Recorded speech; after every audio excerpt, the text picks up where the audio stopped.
فوتبال میگن با اهمیت ترین چیز بی اهمیت دنیاست. اشتراک زیادی نیست بین جامعه مخاطبان فوتبال ایرانی و جامعه مخاطبان پادکست. یعنی کسی که میره استادیوم میشینه فوتبال ایرانی نگاه میکنه و توی کانال ها دنبال میکنه اون فوتبال رو با اخبارش، معمولا کسی نیست که میره پادکست پلی میکنه و گوش میده. فوتبال مخاطب عام داره، کسانی هستن که دنبال کننده جدی هن، وفادارن، تعصب دارن نسبت به تیمشون، به خود ورزشه و جنسشون از جنس خشمگینانه است. طرفدار هیچ تیم خاصی نیستیم، حداقل اونقدری طرفدار نیستیم که بیایم اینجا بخوایم ازش دفاع کنیم، بیایم اینجا بخوایم مسیر بحثایی ببریم به سمتی که حال اون تیم خوب شه. مگه هوادار نیستی الان چی می‌بینی خودتو؟ یه آدم مطلع تو حوزه فوتبال. یه جامعه‌ای رو پیدا کردیم، ما نساختیم کسی رو. یه کسانی بودن محتوای این شکلی ندیده بودن، وقتی دیدن علاقه‌مند شدن. کلمه‌ای که از دوستان خارج از کشور میشنوم اینه که چند نفر دارن فارسی با هم صحبت میکنن و انگار دوستان من پلی میکنم، این میزه گسترش پیدا میکنه، انگار خودم هم این ور میز نشستم و داریم با دوستام گپ میزنیم. این گم شده منه توی غربت. بالاترین مهارته اینکه تو بتونی با مخاطبت، با جامعه مخاطبت ارتباطی برقرار کنی که مخاطب بیاد برنامه رو به خاطر حضور تو ببینه، نه به خاطر گفتگویی که در مورد یک موضوع تخصصیه، نه به خاطر اون مهمون. مخالفای خودش هم داره و من دقت میکنم بهشون. حتی وقتی که یه تیکه‌ای وایرال میشه 80-90% دارن لایک و قلب میفرستن، اون 10% که میگن خوب نبود و من بهش فکر میکنم که از کجا میاد این خوب نبوده. تو این گفتگوی تخصصی یه چیزی رو من دارم میبینم میزبان‌ها یک سریشون دارن انجام میدن، اونم به رخ کشیدن دانش خودشونه، اطلاعات خودشونه. اطلاعاتی که درباره حاشیه بازیکن‌ها کسب می‌کنی، دیوید بکام مثلا اون هفته چه اتفاقی براش افتاده یا مسائل خانوادگی فلان، اینا خوبه، مثل پول خورده‌ای که تو جیبت و میری بازار. تو قدرت خرید داری ولی تو مجبور نیستی همه رو خرج کنی برگردی خونه.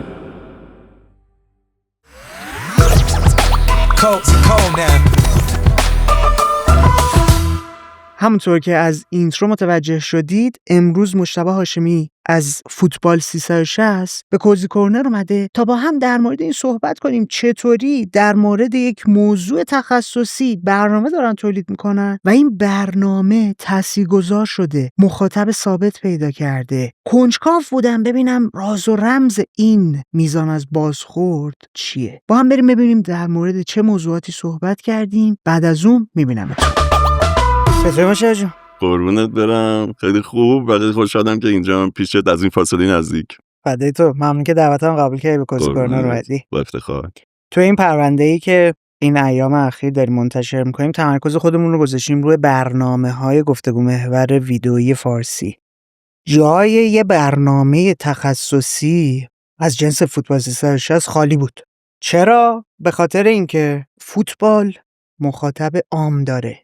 عموماً مخاطبینش کسانی هستن که دنبال کننده جدی هن، وفادارن، تعصب دارن نسبت به تیمشون، به خود ورزشه و جنسشون از جنس خشمگینانه است. یعنی یه انرژی زیادی رو در خودشون دارن که کافیه یه تلنگر بزنی و مثل انبار باروت منفجر بشن. یه اتفاق جالبی که من دارم میبینم افتاده اینه که شما تو برنامه‌تون مسیری که دارید طی می‌کنید نه تنها اون مخاطب جدی وفادار فوتبال داره دنبال میکنه، که یه قشر خاصی که اصلا فوتبالی هم نیستن به عنوان سرگرمی کنار اون مخاطب جدیه قرار گرفته و باشون همراه شده و با شما همراه شده و اپیزودهاتون رو داره میبینه. برای من 2 سوال کلی بود.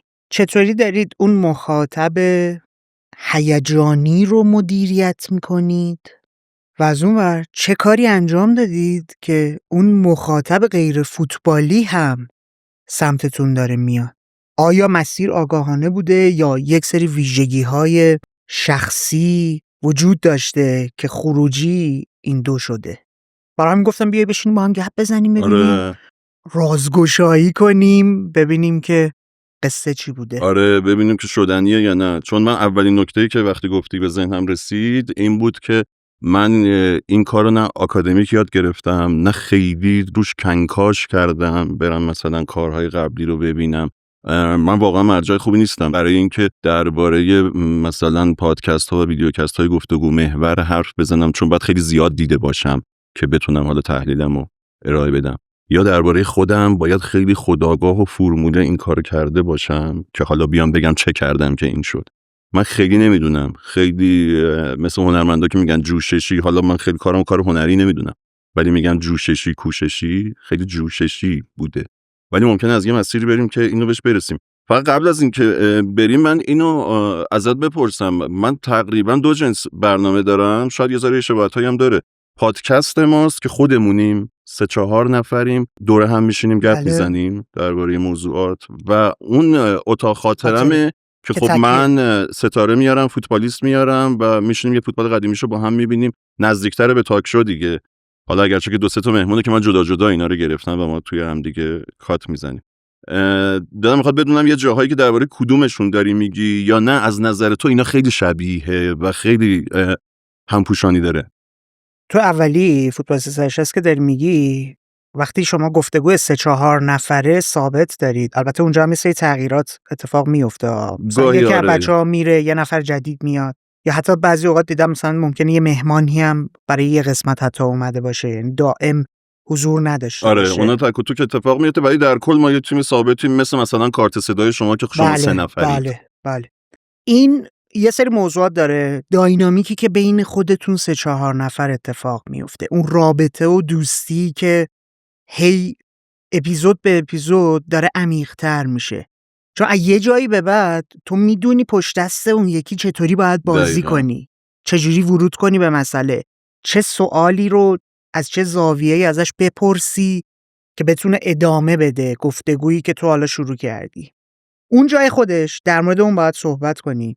این سمتم به عنوان یه آدمی که پرسشگر کنجکاو، اصلا خاطر بازه، چون اسم برنامه هم خاطر بازی بود دیگه. آره و واقعا خاطر بازیه. کلمه قشنگ و درستیه. آره، میشینی فوتبالای معروف رو نگاه میکنید، با مهمان مرور خاطره میکنی، بازی دهه 70 فلان رو، خیلی فضای جالبیه. اونجا یه داینامیک دیگه‌ایه، از یه جنس دیگه‌ایه. ما جفتش رو به نظرم با هم میتونیم در موردش صحبت کنیم. الان تمرکز اصلی رو بذاریم روی اون گفتگوی 4 نفره توی فوتبال 360. آره. بعد بیایم ببینیم تو مسیر کجا میتونیم به اون بخش ورود کنیم، اونورم پیش ببریم. آره. از همون جایی که تو شروع کردیم من وارد شم، جامعه مخاطب رو در نظر گرفتیم، اون خشمگین بودنش که تو میگی رو بهش فکر کردیم. جامعه فوتبال خیلی جامعه هواداری دیگه، یعنی طرف به عنوان علاقه‌مند فوتبال نمیاد، به عنوان هوادار پرسپولیس میاد، به عنوان هوادار استقلال میاد. یعنی این گاهی وقتا جلوتر از هوادار فوتبال بودنش میسته و میاد یه چیزی بشنوه که به اون بخش کاراکترش بچسبه و حال کنه به عنوان هوادار تیمه. بنابراین اینکه چی بگی توی بازخوردا خیلی تاثیر داره. ما فکر کردیم به این که آیا باید سعی کنیم اینها رو راضی نگه داریم یا سعی کنیم که سلیقه رو اصلا تغییر بدیم، بگیم آقا اینو بردار، ماسک هوادار فلان تیمو از صورتت بردار و به عنوان علاقه‌مند فوتبال بیا درباره علاقه مشترکمون با هم صحبت کنیم. میدونستیم که خیلی کار سختیه. یه نکته دیگه این که وجود داشت، ما معتقد بودیم و هنوزم من معتقدم که اشتراک زیادی نیست بین جامعه مخاطبان فوتبال ایرانی و جامعه مخاطبان پادکست. یعنی کسی که میره استادیوم میشینه فوتبال ایرانی نگاه میکنه و توی کانال ها دنبال میکنه اون فوتبالو با اخبارش، معمولا کسی نیست که میره پادکست پلی میکنه و گوش میده. این 2 تا جامعه خیلی اشتراک کمی داشتن و ما هدف گرفتیم همون کمها رو و سعی کردیم که بیشترشون کنیم. به نظرمون می اومد در اول که خیلی مخاطبای کمی داشته باشیم، روی جامعه 5000 10000 نفری حساب می‌کردیم و تقریبا همون هم بود ولی گسترش پیدا کرد. چه اتفاقی افتاد؟ استمراره و این که مثلا هر اپیزودی منتشر می‌کنید میانگین 23-4 هزار تا داره بازدید ویدئویی میگیره، حالا صوتیشو اصلا نمیدونم. آره یه سری همین رقم بازدید ویدئویی میگیره توی یوتیوب، نمیدونم چقدر ولی فکر کنم حدود همین رقم تو اپ خودمون میگیره، همین تعداد توی کست باکس گوش میدن و چون از 4 مسیر مختلف میتونن برسن دیگه. برای گوش دادنش هم میتونن برن تو اپلیکیشن، هم برن کست باکس و یعنی پادگیرای میتونیم دیگه. بگیم مثلا 80-90 هزار نفر آره. دارن هر اپیزودو دنبال میکنن. آره این فراتر از تصورات ما بود. شاید توی حوزه دیگه ما کار کنیم و این کف باشه، این حداقل باشه، روی جامعه خیلی بیشتری حساب کنیم، ولی تو حوزه فوتبال گفتم درباره فوتبال اروپا نه، الان فکر کنم برنامه‌ای درباره رئال، بارسا، درباره چمپیونز لیگ، درباره فوتبال روز اروپا صحبت شه، خیلی جامعه مخاطب وسیع‌تری داره. خیلی جوونایی هستن که با فضاهای پادکست و یوتیوبرها و اینا آشنان و دنبال کنن. ولی درباره فوتبال ایرانی از دغدغه یه قشری از آدم‌ها خارج شده دیگه، یعنی از دور بهش نگاه میکنن. همچنان یه علاقه‌ایه که از بچگی درشون مونده، همچنان روزی که پرسپولیس بازی داره میدونن بازی داره، روزی که استقلال بازی داره میدونن و پیگیر نتیجهش هستن، ولی نه اونقدر جدی میشنن 90 دقیقه فوتبال ببینن، نه اونقدر براشون مهمه که 3 ساعت دربارش پادکست گوش بدن. با یک اتفاقی که من نمیدونم چی شد، یعنی کامل شاید نتونم بگم که چی شد، رفت به سمتی که کسی که فوتبال رو دنبال نمیکنه داره ما رو دنبال میکنه. بله. یعنی ما مواجهیم با یه قشر زیادی از مخاطب که میاد میگه اصلا فوتبال رو ندیده بودم، اصلا شما گفتی من فهمیدم فلانی با فلانی بازی داشته. خیلی اتفاقا رو قبلا اینطوری بود که اتفاقا رو دیده بودن میادن تحلیل ما رو از اون اتفاقا بدونن، الان حتی اتفاقا رو تو صحبت‌های ما متوجه میشن و اصلا براشون اهمیت نداره. دیگه اهمیت نداره برای یه من قشر. نکته جالبی که نظرمو جلب کرده همینه، طرف نه فوتبالیه نه حتی پیگیر قدیمی بوده، حتی نمیدونه ترکیب مثلا تیم ملی امروز چیه یا توی فلان تیم باشگاهی چه کسانی دارن بازی میکنن، ولی میاد میگه برای سرگرمی فضایی که دارم میبینم توی فوتبال 360 واقعا جذابه. آره خیلی براش سرگرم کننده است، خیلی باحاله. کلمه‌ای که من زیاد میشنوم اینه که باحاله، کلمه‌ای که از دوستان خارج از کشور میشنوم اینه که چند نفر دارن فارسی با هم صحبت میکنن و انگار دوستان من پلی میکنم، این میزه گسترش پیدا میکنه، انگار خودم هم این ور میز نشستم و داریم با دوستام گپ میزنیم. این گم شده منه توی غربت و شما برام مهیا میکنید فضاشو. این فضایی که دیگه طرف نداره توی اروپا که با دوستاش که توی ایرانن دور یک میز بشینه، این فضا انگار براش مهیا میشه یه گپ فارسی بزنه. یکی از دوستای من توی خارج از کشور به من پیام داد، گفت که تحلیلش این بود که شما یک جامعه‌ای از مخاطب تربیت کردید، یعنی یه جامعه‌ای ساختید که این شکلی به فوتبال فکر کنه و با شما همراه شه. من خیلی باش موافق نبودم. من تحلیلم بود که یه جامعه‌ای رو پیدا کردیم، ما نساختیم کسی رو. یه کسانی بودن محتوای این شکلی ندیده بودن، وقتی دیدن علاقه‌مند شدن. ما یک جامعه رو تربیت کردیم و اون موقع میتونستیم بگیم که اون کسی که هوادارانه میاد و با شمشیرش هم میاد، ما بتونیم قانعش کنیم که شمشیرش رو بذاره زمین و بشینیم با هم گپ بزنیم. ما به نظرم نتونستیم. اون بعد از چند شماره فهمید که ما برنامه‌ای نیستیم که اون دوست داشته باشه و رفت. اون برگشت رفت کانال هواداری تیمش، برگشت رفت برنامه‌های دیگه‌ای که همیشه میدید و ببینه، برگشت رفت یه جاهای دیگه. ما روی اون شاید نتونستیم خیلی کاری بکنیم. البته درصدیه، قطعا یه درصدیشون اینطوری شدن و حتی به من پیام میدن که من دیگه اون شکلی هوادار تیمم نیستم، من یه شکل دیگه شده هواداری. ولی اینا فکر کنم یه اقلیتی هستن. اونها رفتن محتوایی رو پیدا کنن که مناسبشونه و یک عده‌ای اومدن با ما همراه شدن که من الان در یه جمله بخوام تعریفشون کنم، اینها آدمایی هستن که عشقشون فوتبال ایران نیست، گیلتی پلژرشون فوتبال ایران. اینا نتونستن رها بشن و میشینن و توی لحن ما انگار یه این هست که همه اینها که گفتین تهش خیلی اهمیت نداره. میدونی فوتبال میگن با اهمیت ترین چیز بی اهمیت دنیاست، یعنی از فولدر چیزهایی که قرار نیست زندگیمون رو تغییر بده، چیزهای بی اهمیت زندگیمونه، از اون فولدر مهمترینش رو بکشی بیرون فوتباله. مشتاق تو صحبتات یه اشاره داشتی که توی شروع شما حدید بررسی کردید که چطوری پیش ببرید که اون هوادار متعصب تحریک نشه بخواد بیاد خشمش رو خالی کنه. دقیقاً چی کار داشتید میکردید؟ یعنی جنس دیالوگا، جنس همفکری کردنا از چه جنس بوده؟ اینا مثلا خط قرمزاست، وارد این موضوع نباید بشیم، یا لحن خودمون رو ببریم سمت این که حتی اگر میخوایم یه انتقادی بکنیم با طنز بیایم این کار رو ببریم جلو؟ چون من برام واقعا جالبه بدونم وقتی یک سری موضوعات هست که ممکنه بازخوردهای خیلی عجیب بگیری از مخاطب، چطوری تو بیای بسته‌بندیش کنی، تحویل مخاطب بدی که اون بپذیره. ببین همه اینها بود و درست گفتی دونه به دونه‌شو. و باید مراقب یه خط قرمزایی می‌بودیم، باید مراقب دیالوگایی که تحریکشون میکنه می‌بودیم تا یه حدی، اگرچه که خیلی‌هاش تقصیر ما نبود، یعنی منظور دیگری از حرف تو برداشت میکنن نه اونچه که گفتی. یعنی خیلی وقتا ماجرا اینه که به قول اون جمله معروف تو داری ماه رو نشون میدی ولی به نوک انگشتای تو نگاه میکنن و میگن چرا اینو گفتی. مثال زدن تو این حوزه سخت‌ترین کار ممکنه. مثال تو از این سمت بیاری، این میگه منظورت این بود که بازیکن تیم ما اشتباه کرده. مثال تو از اون سمت بیاری، اون میخواد همین حرفو بزنه. آقا بالاخره من از یه جایی توی این فوتبال باید مثالمو بیارم دیگه. مثالمو که نمیتونم از توی تئاتر بیارم توی برنامه فوتبالی. خود مثال زدن سخت‌ترین کار ممکن بود. همه اینها بود، ولی از همه اینا مهمتر این بود که ما تبیین کنیم اینو و جا بندازیم که طرفدار هیچ تیم خاصی نیستیم. حداقل اونقدری طرفدار نیستیم که بیایم اینجا بخوایم ازش دفاع کنیم. بیایم اینجا بخوایم مسیر بحث رو ببریم به سمتی که حال اون تیم خوب شه، یا مسیر بحث رو ببریم سمت این که اون تیمه چون رقیبه بره توی حاشیه. طبیعتاً ما هم هوادار فوتبال بودیم دیگه، از بچگی طرفدار یه تیمی بودیم. ما تو ورزشگاه برای اون تیم فریاد زدیم، ما تو ورزشگاه ما فوش هم دادیم. ولی ماجرا اینه که به مرور زمان ما دیگه اون شکلی نیستیم. این خیلی مهمه که واقعا نیستیم. اگر می‌خواستیم اداشو در بیاریم نمیشد، بالاخره از یه جایی میزد بیرون. به مرور زمان باید مخاطب اینو متوجه میشد که من امروز شاید هنوز ته دلم به یک تیمی گرایش داره بیشتر از اون یکی تیم. مخاطبای ما میدونم، من میگم من طرفدار نفت آبادانم چون زادگاه همه و اونم اونقدر پایین هست که دشمن نداشته باشه که کسی درد سرساز نشه. ولی توی دو قطبیه، توی اون دوگانه بزرگ فوتبال، طبیعتاً من از بچگی یا آبی بودم یا قرمز، یکیشون بوده.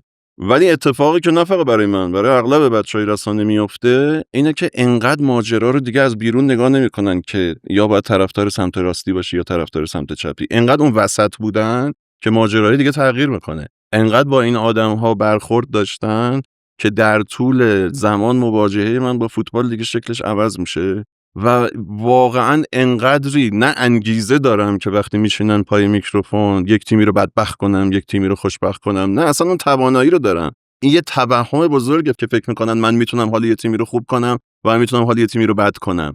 اونها توی ساختار پیچیده فوتبال ایران و سیاست‌هایی که اونا بلدن بهتر از اینها بلدن که من نتونم خدشه‌ای وارد کنم به اون داستان. ما به سادگی بخوام بهت بگم، ما 4-5 نفر اگه بشینیم بازی پرسپولیس استقلال نگاه کنیم، طبعا هر کدوم طرفدار یکی از این دوتا تیم بودیم.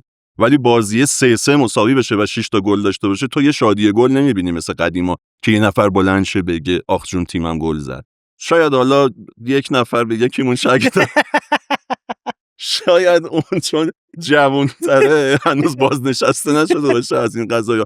ولی من به عنوان هوادار فوتبال بازنشسته شدم از هواداری. سال‌هاست که نرفتم اون فریاد بزنم و برای اینکه اینجا بیفته فقط یه زمانی لازم بود. اگه هوادار نیستی الان چی می‌بینی خودتو؟ چی می‌بینم؟ یه آدم مطلع تو حوزه فوتبال. یه کلمه پیدا کردم به مرور زمان، چون کارشناس داریم اونجا که من کارشناس نیستم. من روزنامه‌نگاری کردم تو حوزه فوتبال، نوشتم درباره اون بخشی از فوتبال که میدونستم نوشتم. مواظب بودم وارد بخشی که نمیدونم نشم. مثلا کارشناسی فنی نکنم، یه بازی رو تحلیل فنی کنم. الان وقتی اونجا نشستم، یه کارشناس دارم درباره مسائل فنی، یه کارشناس سمت راستم دارم درباره حوزه حاشیه فوتبال و من آدم مطلعیم فقط.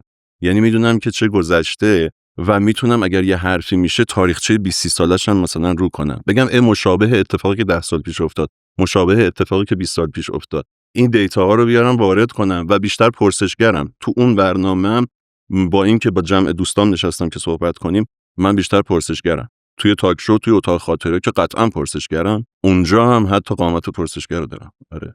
و این بیشتر از اینکه ما کاری بکنیم به مرور زمان باید معلوم میشد برای مخاطب که ما شهروندیم، ما مافیا نیستیم. این تقسیم بندی که هر کدوم از شخصیت‌ها یک کاراکتری هن، با یک کلاه، با یک عنوان، با یک نگاه دارن به مسئله نگاه میکنن و قراره توی دیالوگ حضور داشته باشن، به مرور شکل گرفت یا از روز اول طراحی کردید که تو به عنوان مطلع باشی، یکی کارشناس فنی باشه، اون یکی کارشناس زیرت هم کلایی بود که من اختراع کردم. طراحی کردید از اول؟ آره، این عنوانا از اول وجود داشت. از اول 3 نفر بودیم، من، هیوا یوسفی، رضا عباسزاده کارشناس فنی بود، شغلش اصلا اینه، آنالیزور فوتبال، دیتا در میاره از تو دل بازی‌ها و به شدت هم تو کارش خبره است، و هیوا یوسفی هم که اینور. کلمه زیربطم که من اختراع کرده بودم، با خود هیوا تو روزنامه همکار بودیم. یه مطلبی رو من میگفت بنویس که رادست من بود مینوشتم، یه مطلبی رو میگفت بنویس درباره فدراسیون بود، درباره انتخابات ریاست، اساسنامه. و من به این کلمه ها آلرژی دارم. اساسنامه. یه بار اومد یه برنامه رو به من گفت میایین توی اجرای این به ما کمک کنی. من یه تیکه از برنامه رو دیدم، گفتم من نمیتونم. گفت چرا؟ گفتم یه جایی گفتید سایر نهادها. من بگم سایر نهادها خندم میگیره. گفت خب تو هر چی دوست داری بگو. بعد کم کم برای اینکه یه کلمه پیدا کنم بهش بگم اینا خارج از دایره یه چیزهاییه که من میتونم ورود کنم، گفتم اینا زیربطه. خود کلمه زیربط از اون کلمه چغراست. زیربطه. گفتم این اساسنامه اینا. و ما اسم بخش خارج از چمن فوتبال رو گذاشتیم زیربط. هیوا متخصصشه. از اول قرار بود این دوتا اینو بگن و من میزبانی کنم، ولی به هر دوش ورود کنم. بعد کم کم گوشه های تیزش صیقل خورد و گرد شد. اینجوری نبود که من بگم حالا رضا تمام کات حالا بیا بریم این بر. اینا ورود کردن به منطقه همدیگه و گپ اتفاق افتاد، بحث اتفاق افتاد، اینا با هم تداخل کردن. ما یاد گرفتیم چجوری دوتا جزیره نباشن، یه راههای ارتباطی بین این جزیره ها پیدا شد. بعدم که نفرات دیگه به ما اضافه شدن، اونا تو همین قالب اومدن به اضافه. شکل گرفتنه چقدر تو مسیر اتفاق افتاد، چقدر وابسته به اون شناخت قبلی و اون همکاری هایی که قبلا با هم داشتید و آشنایی بود. اون خیلی کمکمون کرد. اون سرمایه‌مون بود. اگر با 2 نفر جدید شروع می‌کردیم و قرار بود اونجا با هم آشنا بشیم، شاید دیرتر اتفاق می‌افتاد. اتفاق می‌افتاد ولی دیرتر اتفاق می‌افتاد. ولی اون شناخت قبلی سرمایه‌مون بود. میدونستیم که چیا داریم، با یه پسندازی انگار وارد شده بودیم. ولی خیلیاش در سیر کار اتفاق افتاد. چه در محتوا، چه در فرم. در محتوا فهمیدیم که چیا رو چجوری میشه گفت و چیا رو میشه با هم چفت کرد. من این وسط نقش یه لولا رو داشتم که اینا رو به هم وصل کنم. در فرم یه نکته خیلی مهمی که اتفاق افتاد این بود که همه ما روزنامه‌نگار بودیم، همه ما سالها نوشته بودیم، تو رسانه‌های نوشتاری کار کرده بودیم، قلم زده بودیم، یه گوشه یه تحریریه‌ای نشسته بودیم و تایپ کرده بودیم. فقط مخاطب یه جایی حالا یا خونده بود یا برداشته بود با شیشه پاک کرده بود مثلا. ولی ماجرا این بود که ما فهمیدیم حرف زدن و تولید محتوای صوتی چه ظرفیت‌هایی به ما اضافه میکنه. مهارت‌های نرم منظورته؟ بله. آره. و فکر کردیم که میشه یه جاهای آکسان گذاشت، میشه اینو با یه لحنی گفت، میشه تو به اجرا و پرفورمنس منظورته، میشه یه کرمی ریخت که نمیشد توی نوشتن هیچگاه نمیشد این کارو کرد. عادتی اونجا وجود داشت آخر جمله‌ای که تعجب نداشت علامت تعجب میذاشتن. این یعنی دارم شوخی میکنم. تنها سلاحت این بود که یعنی اینو به عنوان طعنه گفتم. بعضیا حتی علامت تعجب وسط جمله میذاشتن، بعد برای اینکه بگن این پایان جمله، برای اینکه اصول نگارشی رعایت شده باشه، علامت تعجب میذاشتن توی پرانتز که یعنی این به معنای پایان جمله نیست. این کلمه رو من به عنوان طعنه و کنایه گفتم، این کلمه رو شوخی کردم. در محاوره وقتی داری صحبت میکنی به راحتی میشه این کار کرد. میدونی با یه میمیک صورت، با یه لبخند، با یه آکسان گذاری، با یه بالا پایین کردن به راحتی میشه این کار کرد. تو ظرفیت‌های دیگه تو روزنامه‌نگار رو از پشت میز روزنامه‌اش بیاری بنشونی اینجا، اولین کاری که میکنه تمام آنچه که مینوشته رو حالا میگه، همونا رو تو ذهنش مینویسه و حالا به جای اینکه تایپش کنه بیان میکنه. قدم بعدی خودش متوجه میشه که این حداقل کاریه که اینجا میشه کرد، چه کارهای دیگه‌ای میشه اینجا کرد. حالا ممکنه ذوق زده بشه و افراط کنه تو این قضیه که من دیدم بعضیا رو جلوی دوربین میبینم هم در میمیک صورت و هم در لحن حرف زدن دارن اغراق میکنن. اینا جلوی کارگردان سینما این کارو بکنن، طرف میگه اگزاجر است، یه خورده بیارش پایین، گل درشته. خیلی باید مراقبت کنی که گل درشت نشه، ولی در این حال حیفه که ازشون استفاده نکنی. و من تجربه تئاتری هم که داشتم شاید یه ذره بهم کمک کرد. من تئاتر خوندم، یه کمی کار بازیگری کردم، بعد اومدم بیرون و نه خیلی زیاد که بگم صاحب تجربه یه گرانبهایی بودم در اون زمینه. همون شناخته یه خورده بهم کمک کرد که حتی اونم ناخودآگاه بود. چقدر این کاراکتر مطلعی که تو برنامه حضور داره و طنازی‌های زیادی هم انجام میده، خودتی چقدر طراحی شده است؟ نه اصلا طراحی شده نیست، ولی فکر کنم فکر شده بوده. یعنی روزی که عادل فردوسی پور گفت که این ترکیب بشنید و مجتبی هاست باشه، احتمالاً تو شخصیت من تو تمام اون سالایی که آشنا بودیم و با هم کار کردیم توی 90 دقت کرده بوده و اینها رو میدیده. هیچ بینی نمی‌کرده که دقیقاً چه کار می‌خوام بکنم. کما اینکه یه جاهایی جا خورد، اصلا یه جاهایی انقدر زیادی من طنازی می‌کنم اصلا براش عجیبه. یعنی یه جای طنازی می‌کنم به معنای اینکه بگم خیلی جذابه. منظورم اینه که اون کارو دارم انجام میدم، حالا یا درست یا غلط. بعضی وقتا تایید میشه، بعضی وقتا نقد میشه به درستی. ولی درون تیمی منظورته یا مخاطب؟ هم درون تیمی هم مخاطب. مخاطب که خیلی که هر کدومش به یه پذیرفته و شکلی. دوست داره. آره به هر حال مخالفای خودش هم داره دیگه. ارتباط عجیب غریبی با خودت برقرار کرده و این بر من خیلی جذاب و جالبه. آره به هر حال مخالفای خودش هم داره و من دقت میکنم بهشون. حتی وقتی که یه تیکه‌ای وایرال میشه 80-90% دارن لایک و قلب میفرستن، اون 10% که میگن خوب نبود و من بهش فکر میکنم که از کجا میاد این خوب نبوده. میگم مگه معمولا میگم خوب نبود، توضیح نمیدن چیش خوب نبود. بعضیا توضیح میدن، بعضیا من به کامنت های قبلیشون دقت میکنم ببینم این کامنت از کجا میاد. این وارد دیالوگ میشی باهاشون قشنگ؟ بعضی وقتا وارد دیالوگ میشم، بیشتر وقتا کامنت های قبلی چون هم کست باکس این امکانو به من میده که برم کامنت های قبلی رو ببینم، هم کسی که میاد تو دایرکت تو فضای شخصی من میرم قبلی‌ها رو میبینم. چند تا ببینم متوجه میشم که آها این طرفدار فلان تیمه چون که نوک تیز تنزه به تیم خودش خورد ناراحت شده، این هیچی. یا اینکه این کلا اصلا یه آدمی که ذاتاً مخالفه، مثلا نگاه میکنم هر چی میرم بالا میبینم مخالف بوده، با همه چی مخالفه، میگم خب این که هیچی، این تراپیست لازم داره. ولی یکی هست که میبینی از کامنت های قبلش میبینی آها اینو میشه جدی گرفت و الان اگه میگه که اینجا تو ماچ بود، این دیالوگ اگزاجره بود، میبینم آره راست میگه. یا اگه میگه ای کاش این کلمه رو استفاده نمیکردی، اینجوری احساس میشه که مثلا طرفدار این سمتی، مثلا اینا رو آره میشه جدی گرفت. یه ذره سخت شاید پیدا کردن توشون، تو این فضای عجیب غریب الان و تو این فضای دو قطبی که تو ممکنه درباره این بادوم و گردو حرف بزنی، تحلیل اونور این باشه که تو داری چپ و راست و مثلا چپ و در مقابل راست فلان میکنی، چیزهایی از حرف تو میکشن بیرون که تو هرگز نه تنها اون موقع بهش فکر نکردی، در زندگیت بهش فکر نکردی. گاهی وقتا میان به من میگن مثلا چپ راست جناح فلان، میگم داری وارد بازی سختی میشی، در این مورد بخوای با من حرف بزنی باید اول برای من توضیح بده اینا چی هست. خیلی کارت سخت میشه چون اول باید به من توضیح بده اینا چیه، من یک چیزایی رو در زندگی اصلا سمتش نرفتم و نمیدونم. اینو به عنوان محسناتم نمیگم، از خودم تعریف نمیکنم، دارم خودمو تعریف میکنم. من چیزهایی هست که اصلا نمیدونم، بعد میان درباره چیزهایی که نمیدونم فکر میکنن که من یه ارائه‌ای داشتم.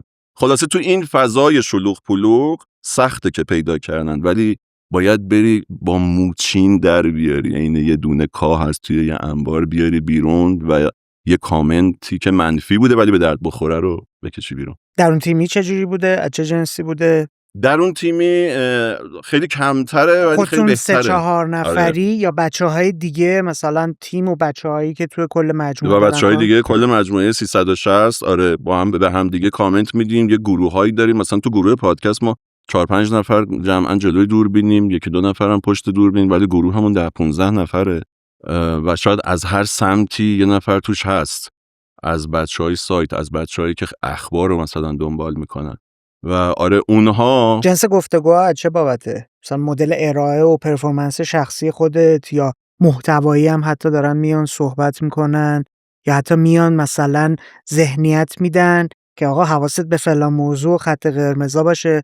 چون خروجی که داریم میبینیم تعارف نداریم، انقدر نرمه، بعد اپیزودهای طولانی، شما 2 ساعت 3 ساعت اپیزود 4 ساعت آره. خورده‌ای داشتین و فکر نکنم دور ریزم زیاد داشته باشید، چون خروجیو که آدم داره میبینه هر چی به مرور اومدن جلو دور ریزا کمتر آره شد. انگار مثلا دکمه ریکورد زدن همونم منتشر کردن. آره خیلی وقتا همینه. آره و اپیزود 4 ساعت خورده‌ای داشتیم. من اوایل میگفتم وای چرا ما اینقدر وراجی میکنیم.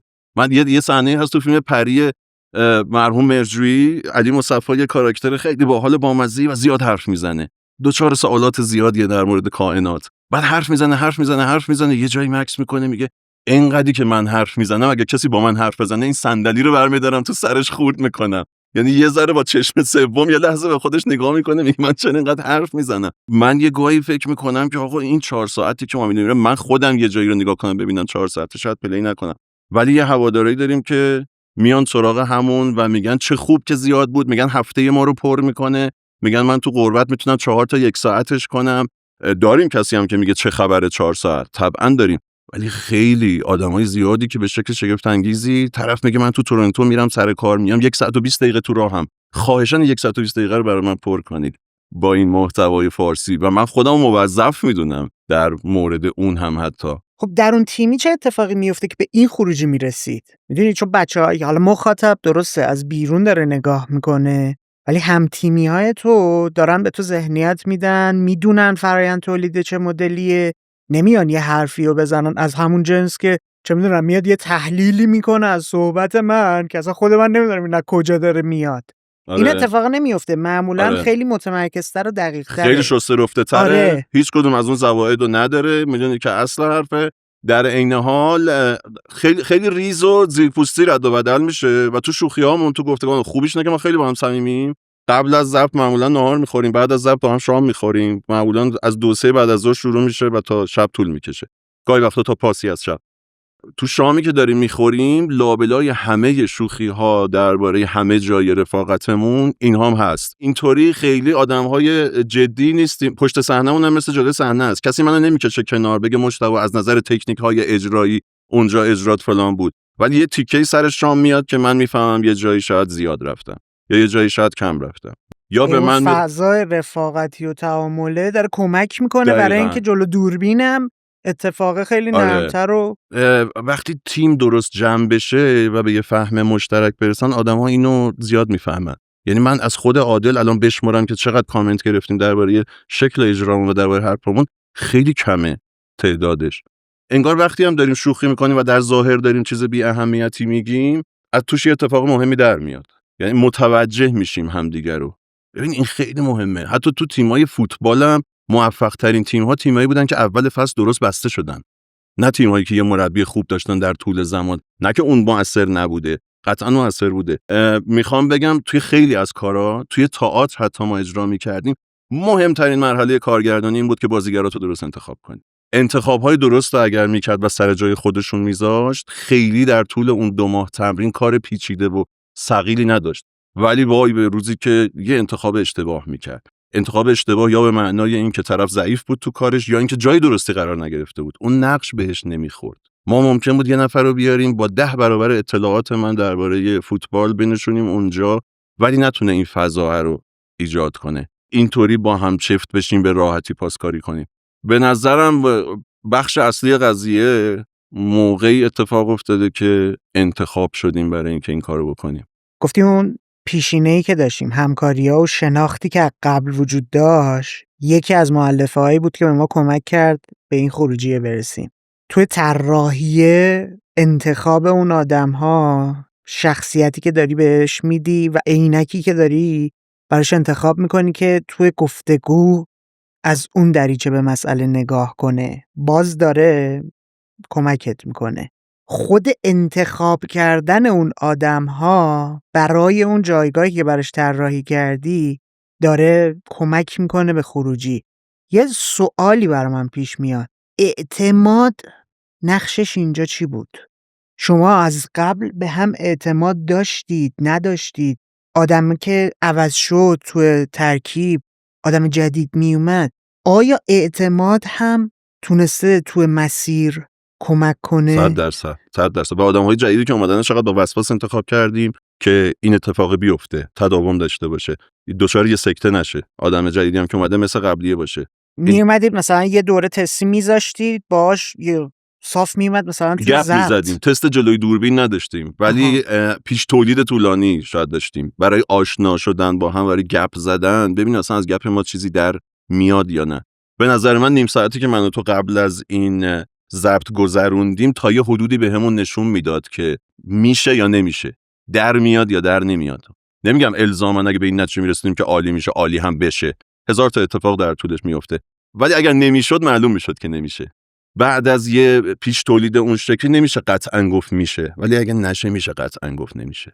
ضمن این که اعتمادی که میگی، آره اینا حتی باز میتونم وام بگیرم از تئاتر. ما توی تئاتر تمرینی داشتیم که 4 نفر دور یک نفر میایستن و اون یک نفر باید خودش رها کنه، ول کنه بیفته. بله. و پشت سریش بگیرتش، هر بارم از یه سمتی مطمئن باشه که اگه از این سمت سقوط میکنه سمت چپی میگیرتش. کافی بود که تو یک ذره از 100% کمتر اطمینان داشته باشی، یه پات جابجا میشد، میرفت که ازت محافظت کنه و اون تمرین درست انجام نمیشد. باید رها میکردی واقعا و بعد این اعتماد 100% رو میداشتی. این تمرین بود برای اینکه همینو ببری روی صحنه و این اعتماده رو داشته باشی. اینجا لازم بود واقعا. و هر وقت نمیخوام بگم ما 100% ایدئال همشو داشتیم.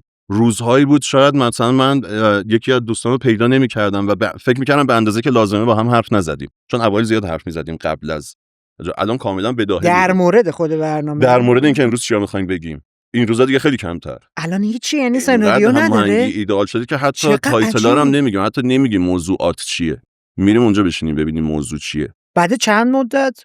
شاید بعد مثلا 50-60 تا اپیزود ما به اینجا رسیدیم که اصلا حرف نزنیم. از زیاد حرف زدن رسیدیم بعد 30-40 تا به این که خیلی کمتر تک جمله فقط سرفصل ها رو بگیم.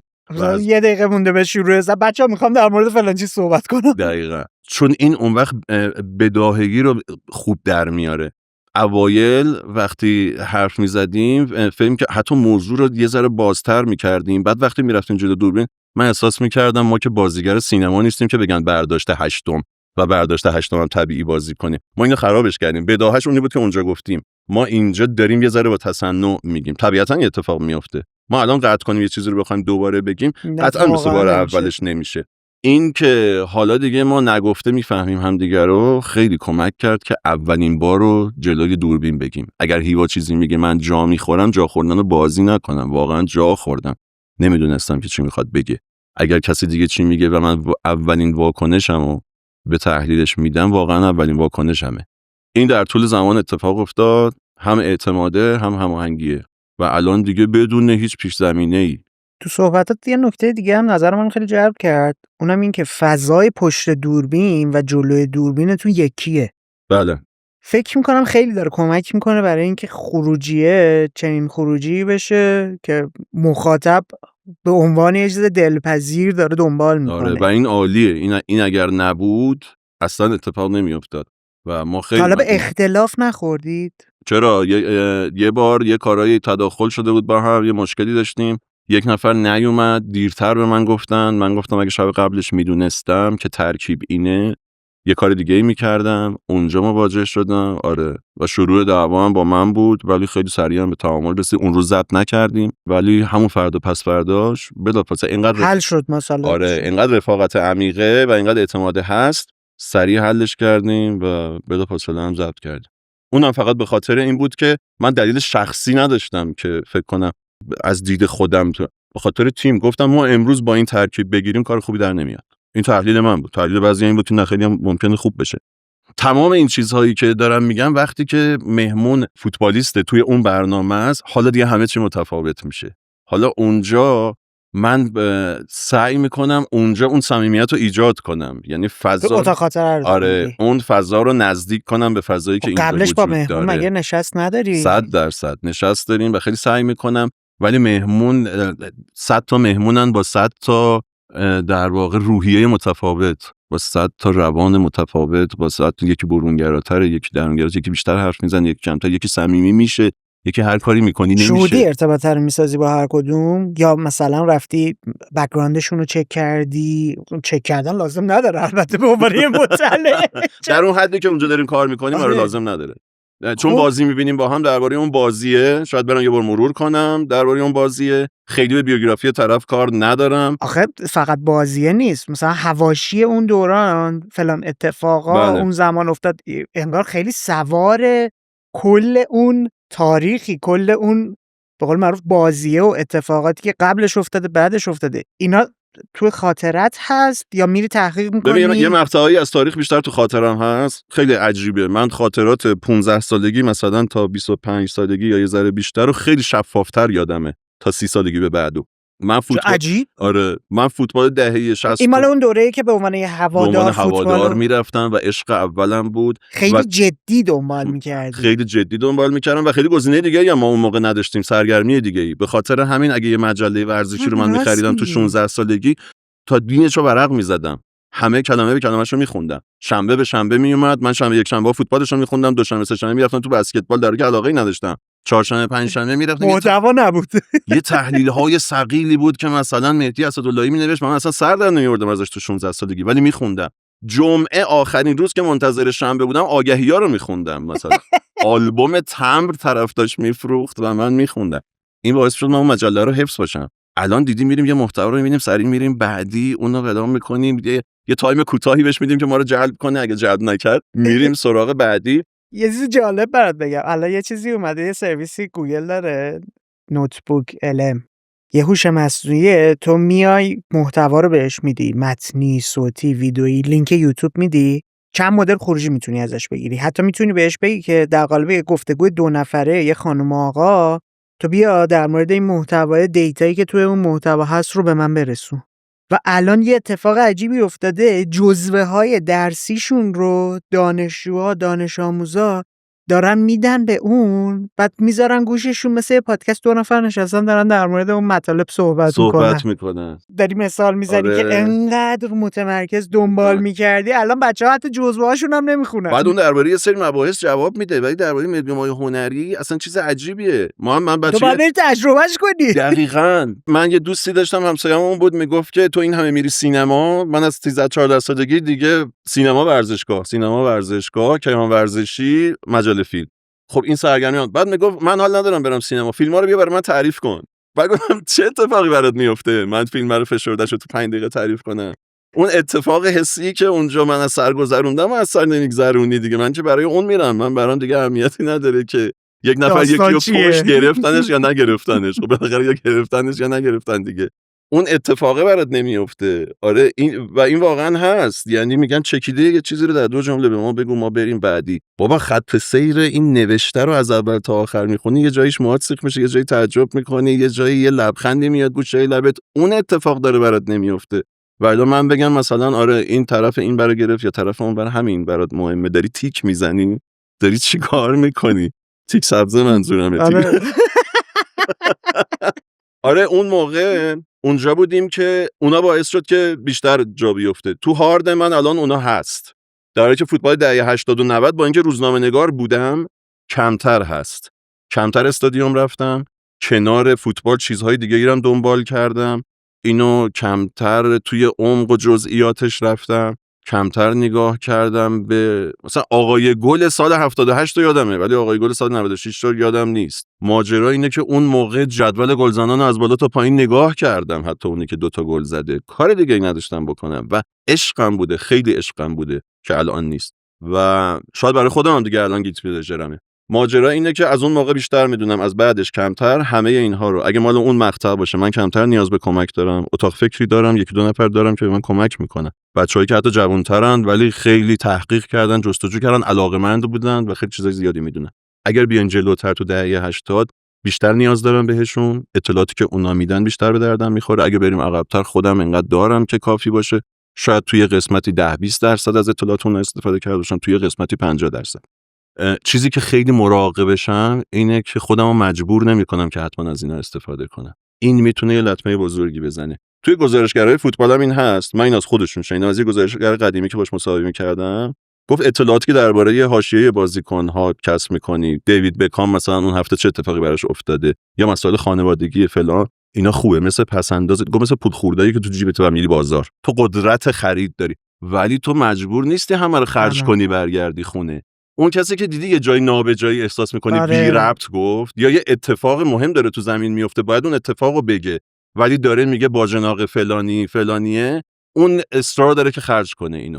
تو اینها رو میبری که اگه یه جایی پیش اومد خرج کنی. یعنی یه جایی بازی خوابیده، زمان مرده بازیه و دوربین میره رو چهره یک نفر که تو حالا دربارش اطلاعات داری، تو میتونی اونجا ارائه بدی. ولی اگه خودتو مجبور کنی که اینها رو حتما بگم، یه جای بی ربطی میگی و نمیچسبه، نمیشینه تو دل ماجرا. تو گفتگو هم همینه، من با یه اطلاعاتی درباره طرف میرم و درباره اون بازیه که خیلی‌هاشو ممکنه با خودم برگردونم ببرم خونه. اگر جاش پیش نیاد من اصراری ندارم بردارم اونو بذارم روی میز، ولی یه جایی یهو پیش میاد، طرف حرفی میزنه که میره اون گوشه و من میگم آره میدونم قبل از بازی هم این اتفاق تو رختکن افتاده بود براتون و این احتمالاً نتیجه اون اتفاق بوده که تو زمین اینطوری شد. ولی اگر پیش نیاد من نمیتونم مثل یه وصله نچسبی که یه رنگ دیگه است و رنگش نمیخوره بردارم بیارم اطلاعاتو بذارم اون وسط. توی شکل‌های مختلف گفتگو و تاک شوها به نظرم شکل‌های مختلف تحقیقات و سرچ هم داریم. شاید برای بعضی‌ها باید بری گذشته‌شون، کارهاشون رو بیاری. ببین مثلا یه بستگی داره تو با کجای کارنامه یه طرف کار داری، بستگی داره رفته باشی چیکار کنی. صحبت‌های مثلا سیاوش صفاریان پور رو گوش می‌دادم، با یکی از مسئولان مملکت رفته صحبت کنه درباره یکی از فعالیت‌ها. این خیلی مهمه که تو کارنامه یه طرف رو بدونی که چه کارها کرده قبل از اون، نقاط ضعفش کجا بوده. احتمالاً مثل این طرحوارا در زندگی من داره تکرار میشه، یه جاهایی یه سوتی داره تکرار میکنه. این خیلی مهمه، اشراف داشته باشی به اون قضیه. ولی مثلا فرض کن یه فوتبالیستی رو من میارن و درباره احوالات این روزاش تو دوران بازنشستگی میخوان صحبت کنن، خیلی از اون اطلاعات دیگه حالا اینجا به درد من نمیخوره، به درد گفتگوه نمیخوره. نرفتم کارنامه مثلا 20 سالش رو در فوتبال بررسی کنم. علی دایی زمانی که داره تو این فوتبال مربیگری میکنه، شکل مصاحبه باهاش فرق میکنه با الان. اگه بری سراغش، علی دایی رو مربی رو باهاش مواجهی، میتونی بری کارنامه مربیگریش رو بیاری، فراز و فرودهاش رو بیاری، نقاط اوجش، نقاط ضعفش، مقایسهش کنی با علی دایی بازیکن. علی دایی الان به عنوان یه شخصیت اجتماعی که بیرون فوتبال ایستاده با این فعالیت‌ها، اصلا اولین سوال میتونه این باشه که زندگیت چه شکلی میگذره علی دایی الان. این دیگه خیلی فرق میکنه، این نیازی به اونها نداره. الان با علی دایی حرف میزنی، خیلی مهم نیست که کارنامه مربیگریش چه اتفاقی افتاد. به نظر من که اصلا مهم نیست. تو صحبتات یه اشاره‌ای داشتی که من شخصیتم کلا پرسشگره، چه حالا این ور چه اون ور. پرسشگری که حالا مطلعم هست. تو پرسشگری چه چیزایی دغدغه است برات؟ حالا الان یه اشاره‌ای رو داری غیر مستقیم که نگاه میکنم ببینم موضوع خود گفتگو از چه جنسه، با کدوم بخش زندگی مهمون کار دارم، چه موضوعات دیگه ای هست. کنجکاوی شخصیت رو داری دنبال میکنی یا مباحث تخصصی برات اهمیت داره، داری توی اونا سیر میکنی؟ کنجکاوی شخصی هست قطعاً. ببین یک جایی توی همین شکل‌های مختلف گفتگو که گفتم، گفتگو تو رو مقید میکنه که بری رفتی که جواب یک سوالاتی رو پیدا کنی بیاری. اصلا سردبیر تو رو فرستاده سراغ فلان مسئول شورای شهر به خاطر یه موضوع خاصی، اونجا تو محدودتری رفتی که مثل تو گفتگو که با بریف نمیری، عقب بهت نگفتن که باید بری در مورد مثلا گاهی وقتا این اتفاق میفته توی روزنامه، این اتفاق زیاد میفته. نه تو روزنامه، نه تو گفتگوهایی که الان دارید الان نه، الان تو این دو تا شکل برنامه‌ای که داریم نه. الان چیزی که من محدود میکنه تو اتاق خاطره اینه که ما درباره اون بازی و اون مقطع خاص میخوایم صحبت کنیم. باز محدودیت به اندازه اون نیست، ولی به هر حال ما داریم درباره اون بازی صحبت میکنیم. باید یه کامنتایی از بازیکن بگیرم درباره اون بازی، باید اینکه تو این دقیقه چه اتفاقی افتاد، اون ضربه رو چرا اینقدر بد زدی، اینو چرا اینقدر خوب زدی، کی خوب بود اون روز، کی بد بود. خب یه بخش اینا رو که میدونی، عمدن شاید بپرسی که جواب اون رو بدونی چیه. میدونی منظورم چیه؟ یعنی ممکنه حتی پیش‌فرض داشته باشی که جوابش چنین چیزی خواهد بود. بعضی وقتا این پیش‌فرض رو داری، ولی نه دیگه، رفتیم بریم سراغ جزئیاتی که نمیدونیم. بعضی چیزا هم هست که آره میدونیم مخاطب نمیدونه، ما میبریمش به سمت این که اونو برای مخاطب هم تعریف کنه و مراقبم باشیم اینجور جاها که دانسته هامون رو به رخ نکشیم. بعضیا اینطوریان. من اوایل مثلا خیلی دیدگاه به سوالهای طولانی دیدگاه مثبتی نبود که چرا اینقدر سوال طولانیه، یعنی پرسشگر چرا اینقدر حرف زده. اوایل تو مطبوعات اینطوری بود، اصلا نگاه میکردن تعجب میکردن. من اولین مصاحبه‌امو میدادم، ادیتور فهم کرد اشتباه شده، برمی داشت رنگ سوالا بولتر بود، برمی داشت سوال رنگ جواب میکرد، فهم کرد حرفای اونه. اصلا عجیبه که اینقدر دو پاراگراف حرف زده. من کم کم اینو جا انداختم، حداقل تو حوزه خودمون. نه که بگم من پیشرو بودم، خیلی‌ها بودن تو حوزه خودمون، تو اون جایی که من کار میکردم، اگه براشون عجیب بود این تجربه رو ازشون به مرور گرفتم که یک جاهایی لازم بوده که بیشتر حرف بزنی. به لحاظ کمی ممکنه بیشتر حرف بزنی، ولی این که بخوای دانسته ها تو به رخ بکشی، این که بخوای بگی من این چیزهایی میدونم، حداقل سلیقه من نیست. ولی در یه موضوعاتی بحث میشه که لازم بود بیشتر صحبت بشه. برای همین به عنوان یه پرسشگر ارجاعات زیادی هم داری. آره، به خیلی چیزا ارجاع میدی، موسیقی، سینما، تئاتر. آره اینا دیگه سلیقه شخصیه و میگم سعی میکنم خودم باشم اونجا. به هر حال ببین، گفتگو یک اثر، نمیشه گفت یک اثر هنریه که مثلا یک فیلمی درباره فلان پرونده رو اگه یه کارگردان بسازه یه چیز دیگه در میاد، یه کارگردان دیگه بسازه موضوع ثابته ها، یه کارگردان دیگه بسازه یه چیز دیگه در میاد. من برم الان مثلا با علی دایی مصاحبه کنم یه چیزی در میاد، تو نوعی، حالا تو فوتبالی نیستی ولی یه حسین نصیری فوتبالی بره مصاحبه کنه یه من چیز اصلا دیگه. دوستم از لحاظ کسب و کار برم باهاش بشینم صحبت کنم، به عنوان بیزنسمن ببینم کاملا یه چیز دیگه در میاد. اون قرمه سبزی تو میشه به قول خودتون، اون قرمه سبزی من میشه. بنابراین سلیقه شخصی اونجا خیلی دخیل میشه. مثلا من خیلی دوست دارم درباره احوالات آدم‌ها صحبت کنم، من خیلی دوست دارم از یکی بپرسم شبا راحت میخوابه یا نه. شبا راحت میخوابی یا نه؟ نه. این که میگم صدیقه شخصی شاید از همینجا میاد. کسی که شبا راحت نمیخوابه میره این پرسشو میپرسه احتمالاً. کسی که میپرسه مسئله شخصیته دیگه. وقتی که حالت بده چی کار میکنی، سوال شخصی خودش تو زندگیشه که وقتی که حالش بده چی کار میکنه. یک نفر دیگه بره میگه برای تفریح کجا میری. اون تفریح تو زندگیش معنا داره. اینه داره. که اشغالش رو بچینه. آره من احوالات شخصی طرف برام خیلی مهمه و هر جایی که راه بده، هر جایی که محدود نباشم به خاطر اون سفارش‌های قبلی درباره اون بازی، درباره فلان، هر جایی که یه ذره آزادی پیدا کنم، دیگه مسابقه‌ای هست که کلاً آزادم. رفتم سراغ یه آدم که درباره همین چیزا حرف بزنه. وقتی میرم تو شهر یه مربی فوتبال و تو شهرش باهاش قدم میزنم، دیگه اونجا راحتم. میگم کودکی چه شکلی گذشت. میگه ما میومدیم سر این کوچه لب این جدولا می‌نشستیم، میگم بریم بشینیم. میریم میشینیم و اونجا حرف میزنیم. میگم بچگی چه شکلی گذشت، نوجوانی، حالا چه سیری گذشته که رسیده به اینجا. احوالات برام مهمه، این که طرف توی تنهایی و خلوتش چیکارا میکنه برام مهمه، میرم سراغ اینها. این که پیچ‌های زندگی رو چجوری میپیچه و چپ نمیکنه برام خیلی مهمه، چجوری تا اینجا اومده. و کسی که پیچ و بد پیچیده و چپ کرده برام آدم مهمتری هم میشه. حتی من آدم‌های شکست خورده رو دوست دارم، آدم‌هایی که ایده هاشون به ثمر ننشسته رو دوست دارم. مثلا در سال 72 مرد سال ایران شده، بهترین فوتبالیست ایران بوده تو اون سال، آینده بسیار روشنی براش پیش بینی می‌شده. سال 73 تصادف کرده و دیگه نتونسته فوتبال بازی کنه. یکی از بهترین کیساست برای من. فوتبالیستی که یه اتفاق مسیرش رو عوض کرده و رفته به ناکجا. خیلی دوست دارم برم از ناکجا پیداش کنم بیارمش. اینها دقیقاً از کجا میاد نمیدونم، ولی سلیقه شخصی نگاه ژورنالیستیت میاد به عنوان روزنامه نگار. انگار این کنجکاوی ها همیشه حضور داشته. یه نگاه انسانی هم با خودت داشتی. خب به هر حال اونی هم که نقطه مقابل منه، میره سراغ موفقه ببینه چه کرده که موفق شده. هم ژورنالیست خوبی هم هست اگه کارشو درست انجام بده. اونم یه گرایشه، اینم یه گرایشه. در مورد پرسشگریه اومدی یه دسته‌بندی انجام دادی، گفتی یه مدل پرسشگری داریم که تخصصیه در مورد یک موضوع خاصه که تو بیای ببینی اون بازیه اتفاق چطوری بوده، تو رختکن چه اتفاقی افتاده، لازمش اینه که تو رفته باشی یه تحقیقاتی رو انجام داده باشی، با آدم‌های مختلف در موردش صحبت کرده باشی.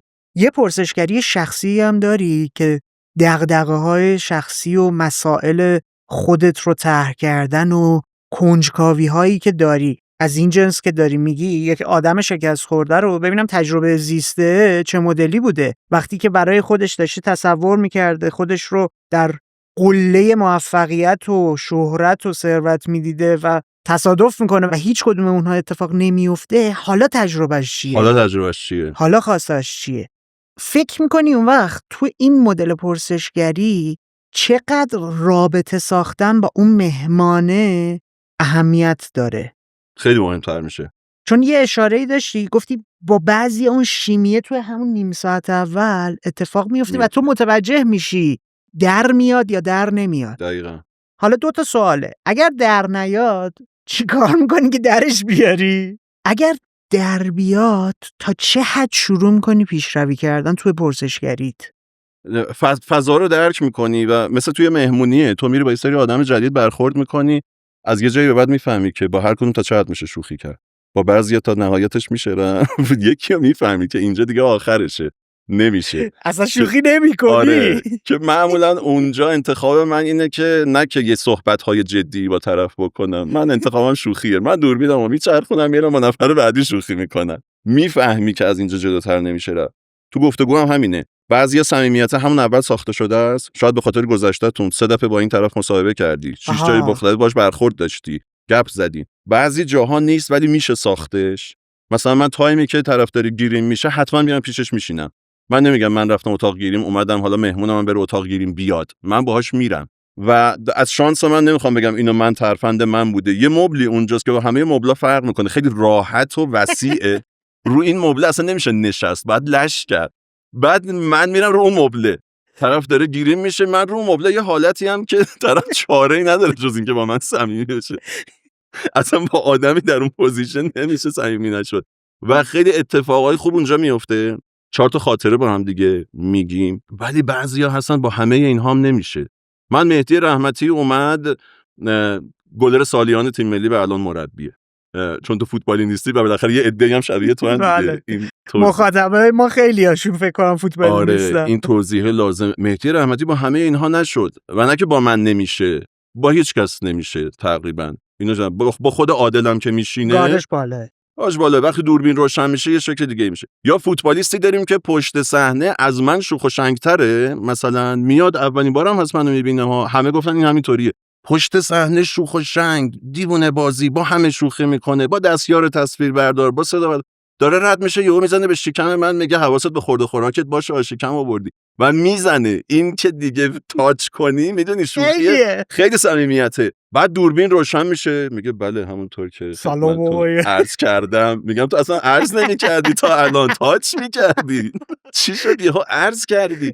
اون مدل هم داریم، دوربین روشن میشه یه کسی دیگه ای میشه. به هر حال باید تو بدونی که خودتو حالا با این شکل همراه کنی دیگه. باز تا یه حدی من تونستم از کسی که انگار تو خونه قول داده نخنده و اومدم خنده گرفتم. برای یخشی کندن چه کاری انجام میدی؟ همه اینا هست، شوخیایی که میکنم هست. درباره مثلا مهدی رحمتی یه عکس قدیمی پیدا که من یادم افتاد که 15 سال پیش با مهدی رحمتی مصاحبه کردم تو خونه‌شون، داخل خونه‌شون بودیم، من جوان‌تر اون جوان‌تر و نمیدونستم اصلا عکس رو نداشتم. بعد یادم افتاد تو فیسبوکمون هست، ما یک چیزای عجیب غریبی تو فیسبوک اونجا الان مونده برای خودش. رفتم تو فیسبوک گشتم، عکس رو پیدا کردم، مثلا 10 دقیقه این کار زمان برد. اومدم نشستم گفتم مهدی عکس پسر مهدی توی عکس بود که 6 7 سالشه اونجا و الان 18 سالشه داره دروازه‌بانی میکنه توی دبی. بعد گفت این کجا بوده، این کیه؟ گفتم این خونه‌تونه توی شهرک. گفت قیافه تو رو نگاه. گفتم اون آره. علی الان چند سالشه؟ گفت 18 سالشه. گفتم علی رو نگاه. گفتم یادت علی یه جای مصاحبه گفت که منم میخوام با بابام مصاحبه کنم؟ گفتم بیا. ریکوردر منو گرفت، گفت چه جوری کار میکنه. بچه خیلی شیرین بود. ریکوردر منو گرفت گفت میخوام با بابام مصاحبه کنم. گفتم بیا خیلی بامزه میشه. گذاشت و از باباش 2 تا سوال پرسید، ما میخندیدیم. رفت از یه جایی به بعد رفت با عکاسمون شروع کرد آموزش عکاسی ببینه. عکس‌هایی هست اونجا که علی گرفته، پسر مهدی. آره با همه اینها هم اینقدر پیشرفت کردیم باز با هم، یعنی گفتیم خندیدیم باز دوربین روشن شد. آره انگار من حتی تو محلشون هم تا حالا نرفتم، چه برسه توی خونهشون. اشکالی هم نداره. به هر حال مگه ما نمیخوایم اون آدمو با کل کاراکترش و تمام وجوهاتش به مخاطب نشون بدیم؟ خب اینم یه وجهشه دیگه. تو این گفتگوی تخصصی یه چیزی رو من دارم میبینم میزبان‌ها یک سریشون دارن انجام میدن، اونم به رخ کشیدن دانش خودشونه، اطلاعات خودشونه و یه رو مخم میره. خیلی. چون مهمان بنده خدا میفته تو یه بازی که داره تلاش میکنه به میزبان ثابت کنه که من از تو بیشتر حالیمه، بعد یه فضای پرتنشه که مخاطب فقط کیف میکنه به خاطر اینکه شهودی متوجه میشه اینا با هم در حال جنگیدن. آره و کیف میکنه. ولی منی که آدم جدی تری هستم، مخاطب جدی تر هستم، هرس میخورم که چرا باید یه میزبان بخواد بیاد خودش رو ثابت کنه؟ چجوری به عنوان یک ابزار از این ثابت کردنه استفاده میکنی؟ برای اینکه بتونی یخه رو بشکنی، برای اینکه یک جاهایی بتونی حتی مهمون مهار کنی که وارد اون فضای نمایشیه نشه و خودش باشه. ببین بهترین پاسبون برای اینکه اینجا دستگیرت کنه خودتی. کسی دیگه ممکنه نفهمه تو اون لحظه. ممکنه حالا تو یه کارگردانی داشته باشی، توی بعضی از مصاحبه‌ها یه کسی باشه که از اون بیرون داره تو رو میبینه و تأثیر نداره. تو داری مسیر گفتگو رو میبری جلو. من اونجا تکنیکی دارم که تو خود زندگی هم دارم. من قبل از یک سری حرکاتم یه جاهایی، البته حالا خودم آدمی معرفی نکنم که قبل از همه یه کاراش فکر میکنه. خیلیاش طبیعتا اول انجام میدیم بعد فکر میکنین بهش، ولی یک جاهایی که این فرصت فکر کردن رو دارم قبل از اینکه یه کاری بکنم. میگم مجتبی انگیزت چیه از این کار؟ واقعا میخواید مثلا چیزی رو ثابت کنی یا بدان وانمود کنی که این گردو رو برای حسین میشکنی؟ واقعا مثلا حالت این لحظه حالیه که برای یه نفر گردو بشکنی یا داری گردو میشکنی که فردا یه چیزی ازش بگیری؟ اگر این کارو داری میکنی که فردا یه چیزی ازش بگیری، نکن. خواهشاً نکن. بعضی وقتا باید خواهش کنی چون طرف میخواد بکنه. و انگیزت رو بسنج، داری معامله میکنی یا داری فلان میکنی. اونجا میتونم یه مکس بکنم و به خودم بگم که میخوای اطلاعات رو به رخ بکشی یا به درد میخوره اینجا.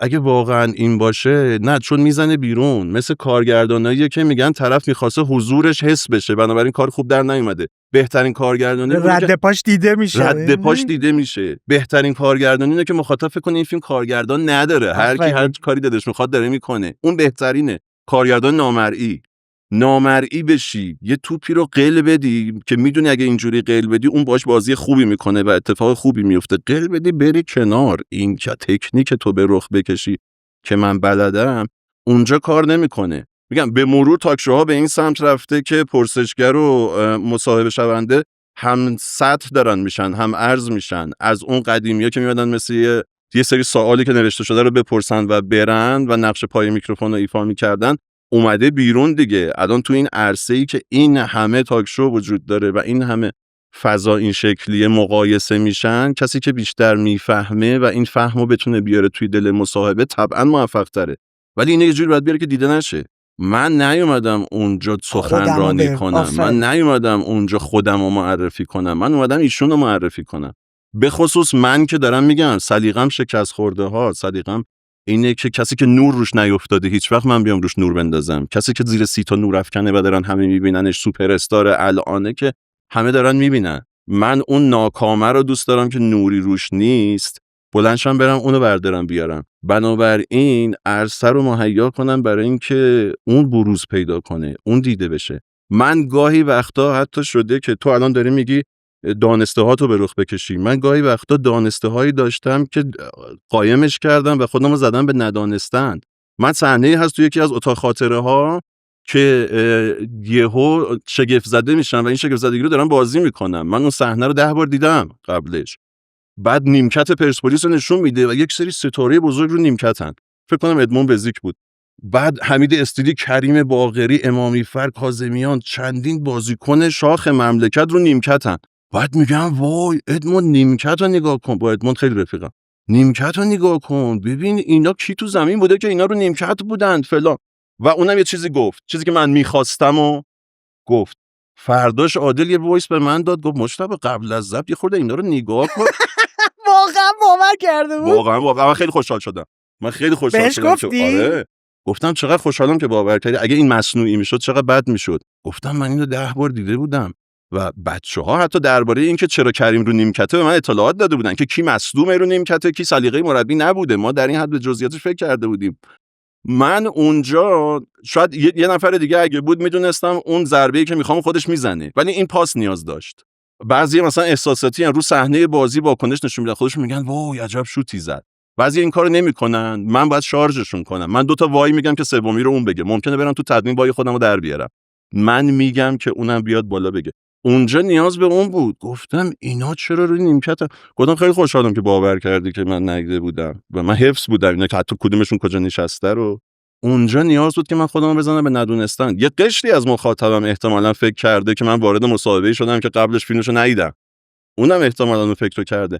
چجوری طبیعی در گفت؟ نمیدونم، شاید اینا در لحظه سالهای تئاتر شاید اینا کمک کرده. الان یه سوال جدی برام اتفاق افتاد. عادل همه رو بازبینی میکنه؟ همه محتوایی که منتشر میکنه؟ اون محتواهایی که لازم میدونه رو بازبینی میکنه، ولی یه چیزی بهت بگم فراتر از این، انقدر علاقه‌منده که همه رو میبینه، به عنوان علاقه‌مند میبینه. نه بابا. یعنی ولع اینو داره که برنامه‌ای که من ساختم زودتر از بقیه ببینه. مثلا مشتاق فکر می‌کنی این فعالیت روزنامه‌نگاریت چقدر کمکت کرده که گفتگو کننده بهتری بشی؟ خیلی کمک کرد طبعا. از چه جنسی؟ به هر حال که کار نیکو کردن از پر کردن است دیگه. تو همیشه مصاحبه 70 مت از مصاحبه 10 مت میتونه بهتر در بیاد، با کلی تجربه بیشتر میری. اینجا فضا فرق میکنه. یک چیزای دیگه اینجا هست که اونجا نبود.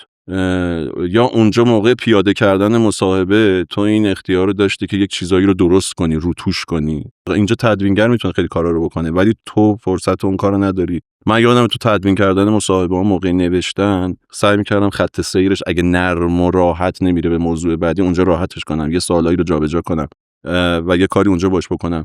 اینجا از اون امکانها خیلی بیشترم داری و استفاده میکنید. مثل اون مثل فوتسال بود، این مثل فوتباله. حالا البته الان 2 تا رشته مجزا شدن و خیلی تاکتیکاشون فرق میکنه، ولی قدیما اینجوری بود که یه کسی اگه تو زمین کوچیک خوب بازی میکنه میبردنش زمین بزرگتر و من احساس میکنم اون مصاحبه توی زمین کوچیکتر بود و این توی زمین بزرگتر. مثلا همون مدلی که من میگم خودمو زدم به ندونستن و یه شگفت زدگی رو اونجا اجرا کردم، توی نوشتن هیچ وقت مجالش نبود که من این کارو بکنم. حتی اگه در مصاحبه هم اجراش میکردم توی پیاده شدن گم میشد. اصلا این که یک لحنهایی رو، این که مثلا من از کریم باقری این سوالو پرسیدم و این چه با یه نیشخندی جواب داد، هیچ وقت نمیشد منتقل کرد. حتی اینو داشتیم که پرانتز باز کنیم بگیم میخندد و فلان، ولی این کارو نمیداد. شرح صحنه داشته، شرح صحنه بدیم. ولی این کاری که ویدیو میکنه و شسته رو نشون میده، این کارو نمیکرد. این خیلی نکته مهمی بود، به خصوص برای من که میگم من زمین بازیم اصلا زمین بازی حال و احوالات، یه ذره روانشناسیه. برم سراغ مثلا دیده نشده ها، برم سراغ شکست خورده ها و درباره شکستشون حرف بزنم، اونجا حس و حال خیلی مهمه. حزنی که غالب میشه به صحنه، چرا این موضوع خیلی مهمه. جذابیت بیشتری داره؟ نمیدونم، شاید از کودکی میاد. از اول مطالبی که گریم بندازه رو بیشتر از مطلبی که حالمو خوب کنه دوست داشتم. تا 20 سالگی، حالا بعدن یه شکلی دیگه شاید نگاه کردم. تجربه می‌کردی؟ یعنی سخت گریت در میومد وقتی یه فیلمی گریت رو میتونست در بیاره؟ اتفاقا بیشترین گریه‌هامو تو سینما کردم، پای فیلم‌ها، و لذت بردم. یعنی تعریف فیلم خوب تا یه جایی برام فیلم بود که گریت بندازه. بعد کمدی نمیرفتم ببینم، میگفتم چرا یه نفر باید بیاد منو بخندونه؟ به اندازه کافی در زندگی میخندیدم و نه اینکه نخندم. خنده‌های فی‌البداهه رو بیشتر دوست داشتم. اتفاقی که الان پیش بینی نشده بین من و تو بیفته و بخندونتم، خیلی برام لذت بخشه. بعد اینکه برام جوک تعریف کنی اصلا لذت بخش نیست برام. میدونی احساس میکنم مصرف شده. این جوکر رو قبلا یکی بهش خندیده، این مصرف شده. اتفاق بداهه‌ای که بخندونتمو خیلی دوست دارم. خنده اونقدری که تو زندگی رخ میده برام کافی بود، ولی حزن و اندوه اونقدری که در زندگی عادی اتفاق میفته انگار برام کافی نبود. میرفتم سینما که بیشتر بگیرم. الانم تو گفتگوی با آدم‌ها سعی میکنم بیشتر بگیرم و میرم. چیکار میکنی با خودت؟ جدی وقتی یه محتوا درگیرت میکنه انقدری که گریت بندازه، ارتباطت رو با زندگی نزدیکتر میکنه، آدمی میشی که قدردان حال خوبت مثلا میشی، از زندگی راضی‌تر میشی. چی کار میکنه اون تو؟ یه حال خوبی داره بعدش. گاهی این بعدش که میگم تا فرداش طول میکشه، همون شب آره اون کاتارسیس که دربارش حرف میزنن شاید تا یه حدودی در مورد اتفاق میفته، بعد شاید سبکتر میشی، روحت پالایش پیدا میکنه. به نظر من خیلی رو شخصیت آدم ها تأثیر میذاره گریه. من ایدم اینه که خنده آدم ها رو جذابتر میکنه، گریه آدم ها رو عمیق‌تر میکنه و ما به هر دوش احتیاج داریم. میدونی به هر دوش احتیاج داریم. اجا که سعی میکنم آدم تلخ عبوسی نباشم، اصلا نیستی. شناخته که آدم، به خاطر اینکه خنده هام تو جیبمه، گریه هام تو گاب صندوقمه. میدونی خیلی دم دست تره خنده ها در برخورد اول، مواجهه اول با آدم ها که اونها رو نمیکشم بیرون که مثلا ببین من چه آدم عمیقی ام. نه، به شکل ناخودآگاه میام که بگیم بخندیم، ولی بری از لایه‌های همدیگه ارتباط طولانی تر بشه. حالا در مورد مصاحبه حرف میزنیم، مصاحبه طولانی تر بشه و بره تو لایه‌های عمیق‌تر. لایه‌های عمیق‌تر من اون شکلیه. لایه‌ها حالا عمیق‌تر نه به معنای اینکه بهش کردیت بدم بگم عمیقه، لایه‌های اونورتر. منو 2 صفحه اولمو بخونی بگو بخنده. آره سطح دیگه، از سطح که عبور کنی میشه صفحه 20 اون چیزاست. کارگردان محبوبم کارگردانی بوده که منو اشکمو در میآورده یا مثلا هیجان اون شکلی بهم میداده. نویسنده محبوبم تو مطبوعات کسی که دنبال کردم این شکلی بوده. هیچ وقت عاشق یه طنز نویس نبودم، ولی عاشق کسی بودم که درام مینویسه.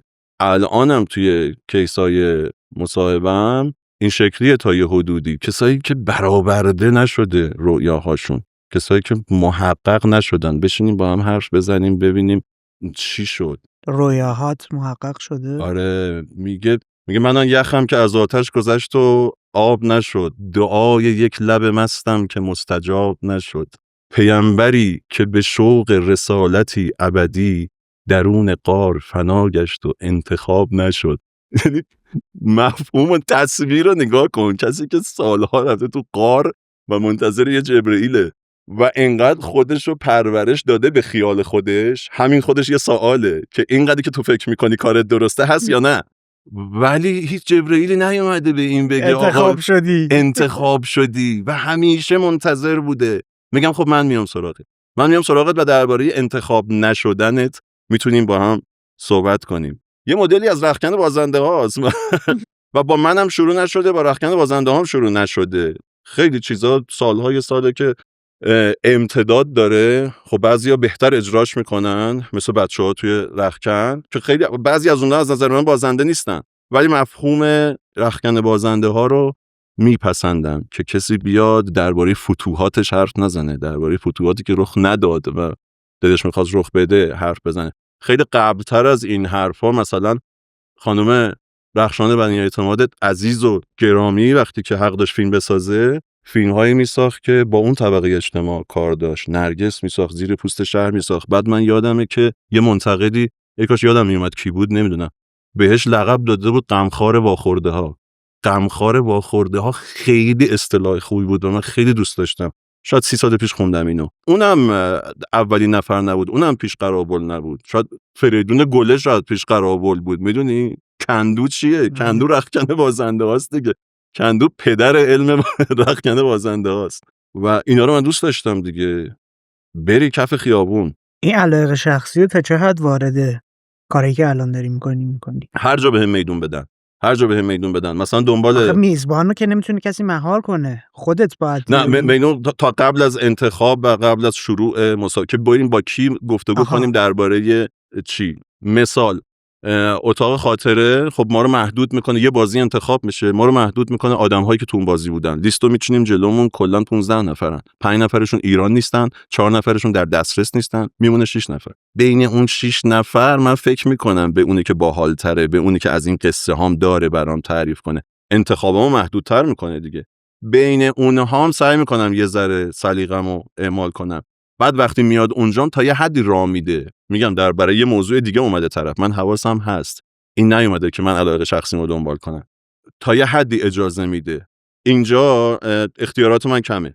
حالا یه موضوع دیگه، میگن که من اختیار عمل دارم که یه آدمی رو انتخاب کنم، فوتبالیست قدیمی، بازنشسته، مربی قدیمی، بگم میخوایم بریم فلان شهر سراغ فلانی 2 روز باهاش بچرخیم و یه گزارش مصاحبه بگیریم.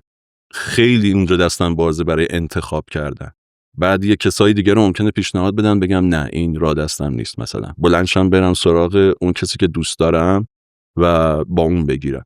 اونجا هم تو انتخاب دستم بازه، آدمی رو انتخاب میکنم که دقیقاً از این جنس باشه، به اندازه کافی تو غار رفته باشه با انتخاب نشده باشه، به اندازه کافی حرف برای گفتن داشته باشه. این بدونم خب ما پیغمبر خیالی زیاد داریم که فکر میکنن پیامبرن، ولی اگه بیاری مبعوثشون کنی حرفی برای گفتن ندارن و معلوم میشه که پوچن، فیکن. پیامبر خیالی نباشه، واقعا حرفی برای گفتن داشته باشه، بیارم که اون حرفای نگفته‌ش رو بگه، اگه نور بندازم روش چیز به درد بخوری ازش در بیاد. جالبه برات بگم مصاحبه‌ای من دارم که فقط برای خودم بوده. یعنی طرف قابلیت این که منتشر بشه رو نداشته، نه خودش دلش می‌خواسته. دروازه‌بانی بوده تو فوتبال ایران که با احمد عابدزاده با هم داشتن می اومدن بالا. اینا همبازی بودن توی تیم منتخب اصفهان تو دهه 60. هم سطح بودن کاملا. زمانی که عابدزاده ظهور کرده بوده و تیم ملی دعوت می‌شده. سال 65 66 رو دارم حرف میزنم. اینا یک بازی در میون بازی می‌کردن. این یه در میون تو فوتبال یعنی اینا هم سطحن. بله. از نظر مربی یکیشون یک نیست، اون یکی دو. از یه جایی در زندگی اینجوری میشه دیگه، یک درجه این متمایل میشه به یه سمتی، این یک درجه تو شروع یک درجه است دیگه و پیشرفت میکنه، اون کمتر. این یک درجه اینجا یه فاصله بینشون ایجاد میکنه که 2 سانته، ولی بعد از 10 سال اون کجاست، اون کجا دیگه. ولی این از یه اختلاف یک درجه‌ای شروع میشه دیگه، یا از یه اتفاقی که تو زندگی این میفته تو زندگی اون نمیفته. این برای من خیلی درام داره دیگه. رفتی واکاوی کنی اون وقت یا نه؟ بعد رفتم سراغش به هر رسانه‌ای. اگه اون موقع تو روزنامه بودم میگفتم خواهم با فلانی مسابقه کنم، میگفتن اصلا کی هست؟ طرفو هیچ کس نمیشناسه. اگه به عادل فردوسی پور میگفتم دوربین بردارین بریم سراغ یارو، میگفت کی میبینه اینو؟ کیسایی هست که من به عادل میگم برام با فلانی مسابقه کنم، میگه فقط خودت میشناسیش، به قرآن فقط خودت میشناسیش. بعد من رفتم پیداش کردم، به بچهای اصفهان گفتم آقا فلانی کجاست. خوشبختانه بیچاره نشد و خاکسترنشین نشده بود. گفتن از فوتبال سالهاست دوره، تو بیزینس بعدش خوبه. گفتم شمارهشو برام پیدا کنید. شمارهشو پیدا کردن. من یک شب 1 ساعت و نیم باهاش حرف زدم. کنار خیابونم تو ماشین نشسته بودن، یعنی فرصت نشد که برام برسم. باهاش 1 ساعت و نیم صحبت کردم. خودش هم مایل نبود که مصاحبه کنه که بیاد بیرون، یعنی به جز من هیچ کس مایل به این مصاحبه نبود، ولی دوست داشت که تعریف کنه زندگیشو برای من تعریف کرد. این مصاحبه‌ای بود که تنها مخاطبش من بودم. ولی تو آروم قرار گرفتی؟ آروم گرفتم، یعنی این سوال تو ذهنم حل شد که ایشون کجا رفت، مثلا چی شد، چه اتفاقایی براش افتاد. و یعنی تو حتی اون شهوت منتشر کردن قصه و اینا یه مسئله کاملا شخصیه برای خوده. اصلا اگر منتشر بشه یک تعداد آدمی که هم ذائقه منن لذتشو میبرن، نمیگم همه، اون مدل مصاحبه رو یه عده‌ای که هم ذائقه تو هن و اونام حالا احوالاتشون با تو مشترکه، تو این زمینه قرار بوده لذتشو ببرن. خب امکان انتشارش نبود. شاید من از این آدمی بودم که مثلا بعضیا هستن توی لایو اینستاگرامشون یه گفتگو میگیرن و مخاطبای شخصیشون اونو میبینن، من تو اون حوزه هیچ وقت وارد نشدم، شاید اونجا میشد یه همچین کارایی کرد و بعضیا لذت ببرن. ولی میگم نه اون مایل بود نه هیچ رسانه‌ای، ولی من تمایل شدیدی داشتم و اجراش کردم. جالبه. کاری که الان داری انجام میدی تو فوتبال 360 و اتاق خاطره، اونم از این جنسه؟ این حضورت از این جنسه که اصلا کاری نداری قرار منتشر بشه نشه، دوست داری لذت رو کامل ببری از اون گفتگوه؟ الان دیگه ببین با شرایط روحی روانی الانم، شاید به خاطر سن و سال، شاید نمیدونم به خاطر چیه، بیشتر لذت کارم همون موقع اجراست، بیشتر لذتش اونه. خیلی وقتا نمیرم بازخوردا رو ببینم، خیلی وقتا نسخه منتشر شده رو که اغلب نمیبینم، چون میافتم تو دام کمال طلبی، ای وای اینجا کاش اینجوری میشد، ای وای اونجا اینجوری میشد، یه ذره اینو دارم، یه ذره الان دیگه کمتر برام مهمه. نسخه نهایی رو اغلب نمیرم ببینم. همون اتفاقی که اونجا افتاده، اختیار تام و تمام میدم به تدوینگر و به مدیر فنی و هنری و اینها که هر کاری میخوام باهاش بکنن. فکر کنم علت این که مخاطب انقدر جذاب شده اتفاق براش که از فضای فوتبال حتی دوره ولی حاضر بیاد گفتگو رو تماشا کنه، کاری هم نداره محتواش محتوای تخصصیه، کاری هم نداره محتواش محتوای در مورد فوتباله. آره. خود گفتگو فکر میکنی اینه؟ یه تعدادی از مخاطبا اینو قید کنیم، ما واقعا دچار این توهم نیستیم که خیلی همه گیر شده و یک جماعتی الان چشمشون به کارهای منه. یک تعدادی هم که شاید میشه گفت اندک در مقایسه با کارهایی که خیلی گرفته، ولی کیفیت ارتباطشون بالاتره، یعنی دوستش دارن. یه بار تو موقعی که روزنامه‌نگاری می‌کردیم گفتم که همه به تعداد مخاطب فکر می‌کردن، به تیراژ روزنامه، به اینکه چقدر دیده شد، جاهای مختلف بدن شد. گفتم من خیلی اون عدده برام مهم نیست، ولی کاش 5 نفر اینو از توی روزنامه در بیارن تا کنن بذارن گوشه کتابخونه‌شون که بعداً هم بخونن. یعنی کیفیت ارتباطم باهاشون این باشه. این بشه مطلب دلیشون. چون من این کارو می‌کردم. نویسنده مورد علاقه‌ام یا مطلبی که دوست داشتم و از تو روزنامه می‌کندم می‌ذاشتم کنار که این با روزنامه مصرف نشه بره. مثل یه صفحه‌ای از یه کتاب میمون تو کتابخونه و من بارها میرفتم میخوندم، یا دوستان میومدن خونمون، تو چایی و میوه میذاری جلوی دوستات، من یکی از کارهایی که براشون میکردم این بود که اونو بیارم براشون بخونم. میگفتم ای کاش این اتفاق برای مطلبم بیفته برای 4 نفر. این برام خیلی با ارزش تر از این بود که مثلا هزار نفر بخوننش یا مثلا چند تا لایک میخوره فلان. ارتباط عمیق برقرار کردی. این عمقه برام مهم، نگه بگم اون مهم نیست، نه مثلا اینقدر آدم وارسته‌ای ام که اصلا مهم نیست چند نفر. برای رسانه مهمه، بنابراین برای منم باید مهم باشه. کسی که منو نشونده اونجا اون کارو بکنم دنبال مخاطب بیشتره، منم باید طوری رفتار کنم که سعی کنم که مخاطب بیشتری بیاد. ولی علاقه شخصی من، اون چیزی که حال منو خوب میکنه، اون کسی که از آمریکا پیغام میده میگه غروبا من اینجا به شدت تنها و دلگیرم، تو من از تنهایی در آوردی، نجات دادی. اون نیاز داشته به این، اون به عنوان یه سرگرمی منو ورق نزده، اون نیازش بوده. یا میاد میگه چرا 2 هفته از برنامه ندارین، من افسرده شدم. طرف میگه همین دیروز یکی توضیح داد کلی درباره فضای ذهنیش و افسردگی حادش توی خارج از ایران و گفت تنها چیزی که من از افسردگی نجات میده 2 ساعت حالمو خوب میکنه برنامه توی. گفتم منم همینطور. یعنی اگر تو وقتی منو میشنوی حالت خوبه، منم وقتی نشستم اونجا اون حرفا رو میزنم حالم خوبه. منم وقتی این چراغ روشنه، برای جفتتون یه کار کرد، برای جفتمون داره یه کار میکنه. منم وقتی این چراغ روشنه حالم خوبه دیگه. چقدر جالب. که کارهای لذت بخش زندگیمه که تعدادشون الان دیگه خیلی کمه توی این اوضاع. خیلی نکته جالبیه. داریم این مدلی که من از زاویه خودم دارم میبینم دیگه، یه بخش جدی ارتباطی که برقرار شده به خاطر اینه که تو واقعاً کار رو به قول معروف دلی داری انجام میدی و واقعاً داری ازش لذت میبری، واقعا داری کنجکاوی‌های خودت رو تا جایی که داره بهت اجازه میده دنبال می‌کنی. میارم میریزم تو دل کار. چون میدونم یه مثالی مثلا تو صحبتات داشتی آقا من دارم میبینم در لحظه تو ذهنم این میاد که میتونم ارجاع بدم به فلان کتاب یا فیلم سینمایی یا فلان موسیقی، میارمش تو دل ماجرا. این مدلی نیستش که از قبلش با سناریو برنامه ریخته باشم من این جمله رو بگم بعد یه ریل در بیاد ازش وایرال بشه. اصلا این اتفاق نی. یه بخشش تمام این هاست. فکر میکنی خودت چه ویژگی هایی داشتی که به عنوان یک میزبان تبدیل شدی به میزبانی که برای یک عده‌ای اهمیت نداره موضوع برنامه چیه یا مهمان برنامه کی هست، به خاطر خود تو، به خاطر اون اتفاقی که بین خود تو و باقی بچه‌ها داره میفته دارن میان تماشا میکنن، به عنوان یک چیزی که سرگرمشون کنه، به عنوان یک چیزی که از افسردگی دورشون کنه. واقعا سوالی که باید از اونا پرسید به نظرم. خودتو از بیرون نظاره کن، جواب خودت رو بگو. آره شاید من خودم به عنوان آدمی که پرسشگره، بیشترین کسی که دم دستم بوده تو زندگیم ازش پرسش کنم خودم بودم. آره. دیگه شاید این پرسشگری رو زیاد کردم، شاید به گوشه‌های ذهن خودم خیلی ور رفتم، شاید بتونم یه لیستی از خوبی‌ها و بدی‌های خودم مثلا تهیه کنم از نظر خودم، از منظر خودم، نمیدونم. ولی اینکه کدومش اینجا کار کرده و کدومش اینجا تأثیر گذاشته نمیدونم واقعا. یا اینکه دور از سرشتم که الان بگم مثلا این به عنوان نقطه قوت خودم یه چیزی رو بگم. ولی اینکه سمیت بیشترین چیزی که میگیرم اینه که احساس میکنم رفیقمی، احساس میکنم از خودمونی و احساس نمیکنم دارم یه مجری رو میبینم، مثلا احساس میکنم با دوستامم. اینکه این فاصله رو برداشتم انگار تا یه حدود این اتفاق افتاده. این برای یه برنامه‌هایی شاید نقطه ضعف هم حساب بشه. من گاهی بهش فکر میکنم که راحتی بیش از حد من توی اجرا شاید برای برنامه‌های دیگه نقطه قوت هم نباشه. یه ذره استایل مجری هم نیاز داشته باشه بعضی از برنامه‌ها. یه ذره تو فضای پادکست خیلی ما راحتیم و خیلی اوکیه. من هر چی از فضای روزنامه‌نگاری اومدم به سمت فضای شما، من هنوزم مهمون حساب میشم توی کار شما. منم خودم پادکست هنوز نمیدونم. هم تو مسیری. ولی هستی واقعا. به اندازه تجربه من تو روزنامه‌نگاری فکر کنم تجربه داری توی این حوزه و دمت هم گرم و خیلی خوبید. من دارم یاد میگیرم ازتون. من تازه واردم. هر چی از اونجا اومدم به این سمت انگار کاراکتر من به اینجا بیشتر میخوره. این راحتی اینجا وجود داره.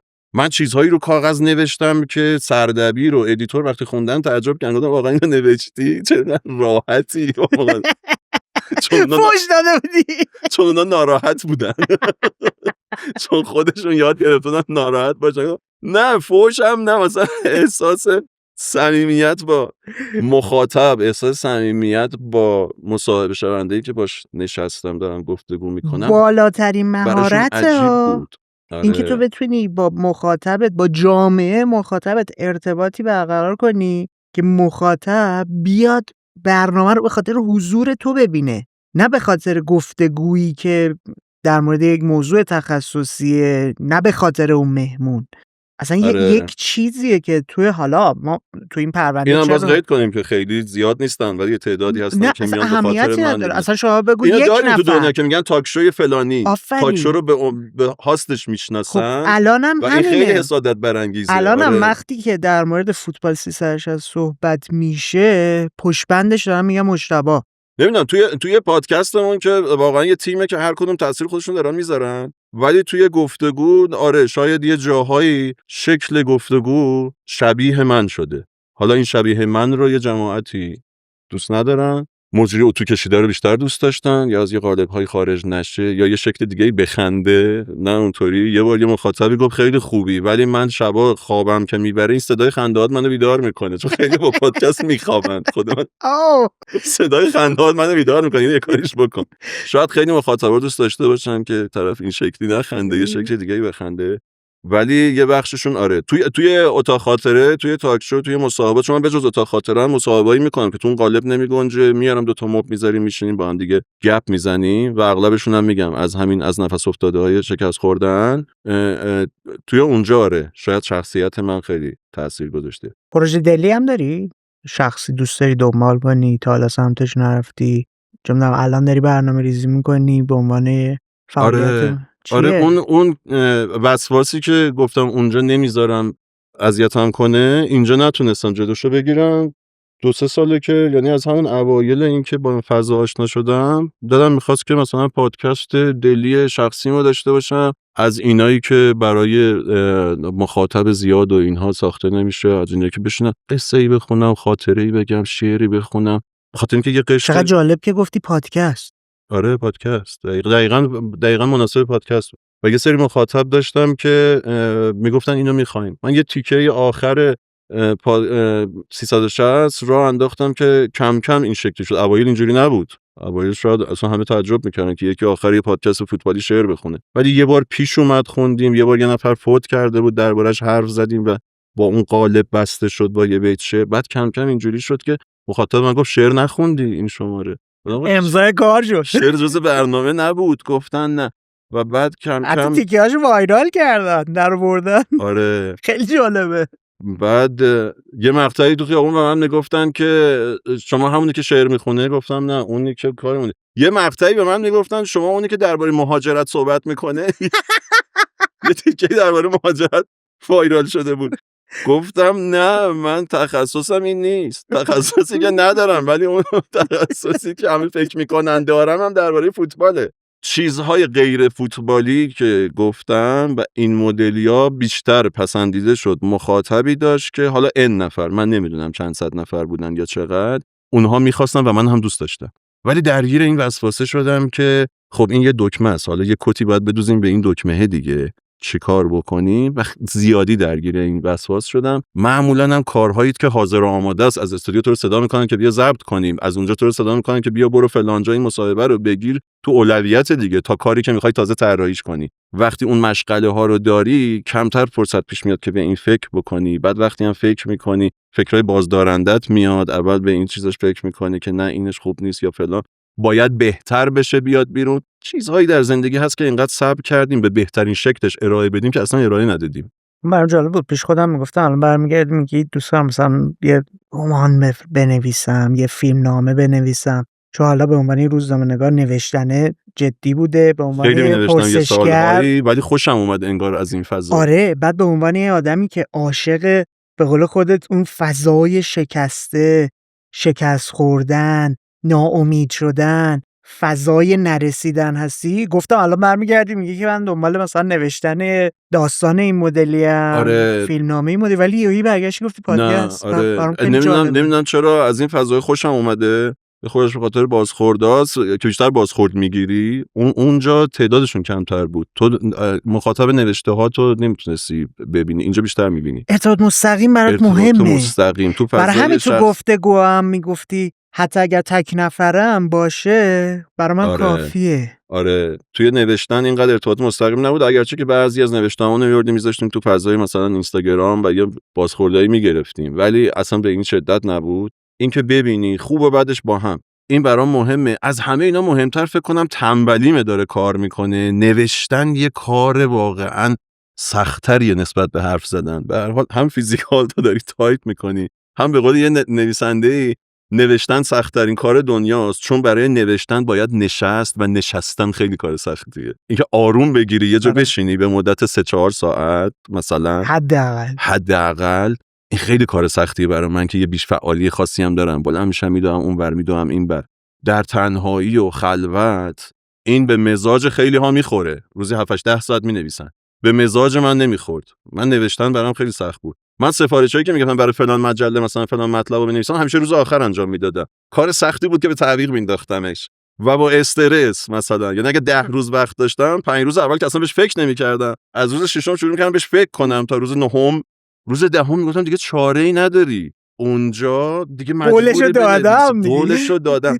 تا قبل از اون فکر می‌کنی تو ذهنت یه ذره بهش فکر کردی، یه ذره شک گرفته، بعد فکر می‌کنی نه خوب نیست، هنوز 10 از 10 نیست، 9 از 10 هم نیست، اینو اگر این شکلی بنویسم 5 ولش کن، صبر می‌کنم بهتر بشه. روز آخر این وسوسه رو دیگه وقت نداری که اجرا کنی، میگی آقا چه 5 از 10 چه 4 چه 6 باید بنویسمش و مجبور میشی مینویسی. ولی توی این کار این شکلی نیستم. یه ذره تنبلیم شاید تاثیر گذاشت. اینها چیزایی بود که اولویت رو داد به این کارا و حرف زدن به جای نوشتن.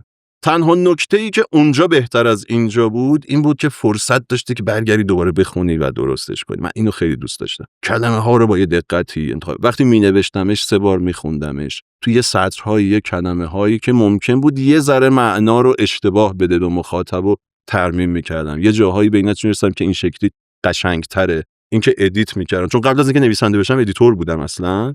این که ادیتش میکردم یه لذتی بود که گم شدم اینجا. من الان حرفی که زدم دیگه، نمیتونم بیام کلمه هاشو جابجا کنم. این که اونجا میتونستم خیلی برام لذت بخش. الان من یه چیزی جالبی نظرم جلب کرد. کار ویراستار اینه که بهترین جمله بندی، حالا درست نویسی اینا رو بذاریم کنار، لحاظ محتوایی میخوام ویراستاری رو بررسی کنیم، تاثیرگذارترین مدل جمله، لحن، همه اینها.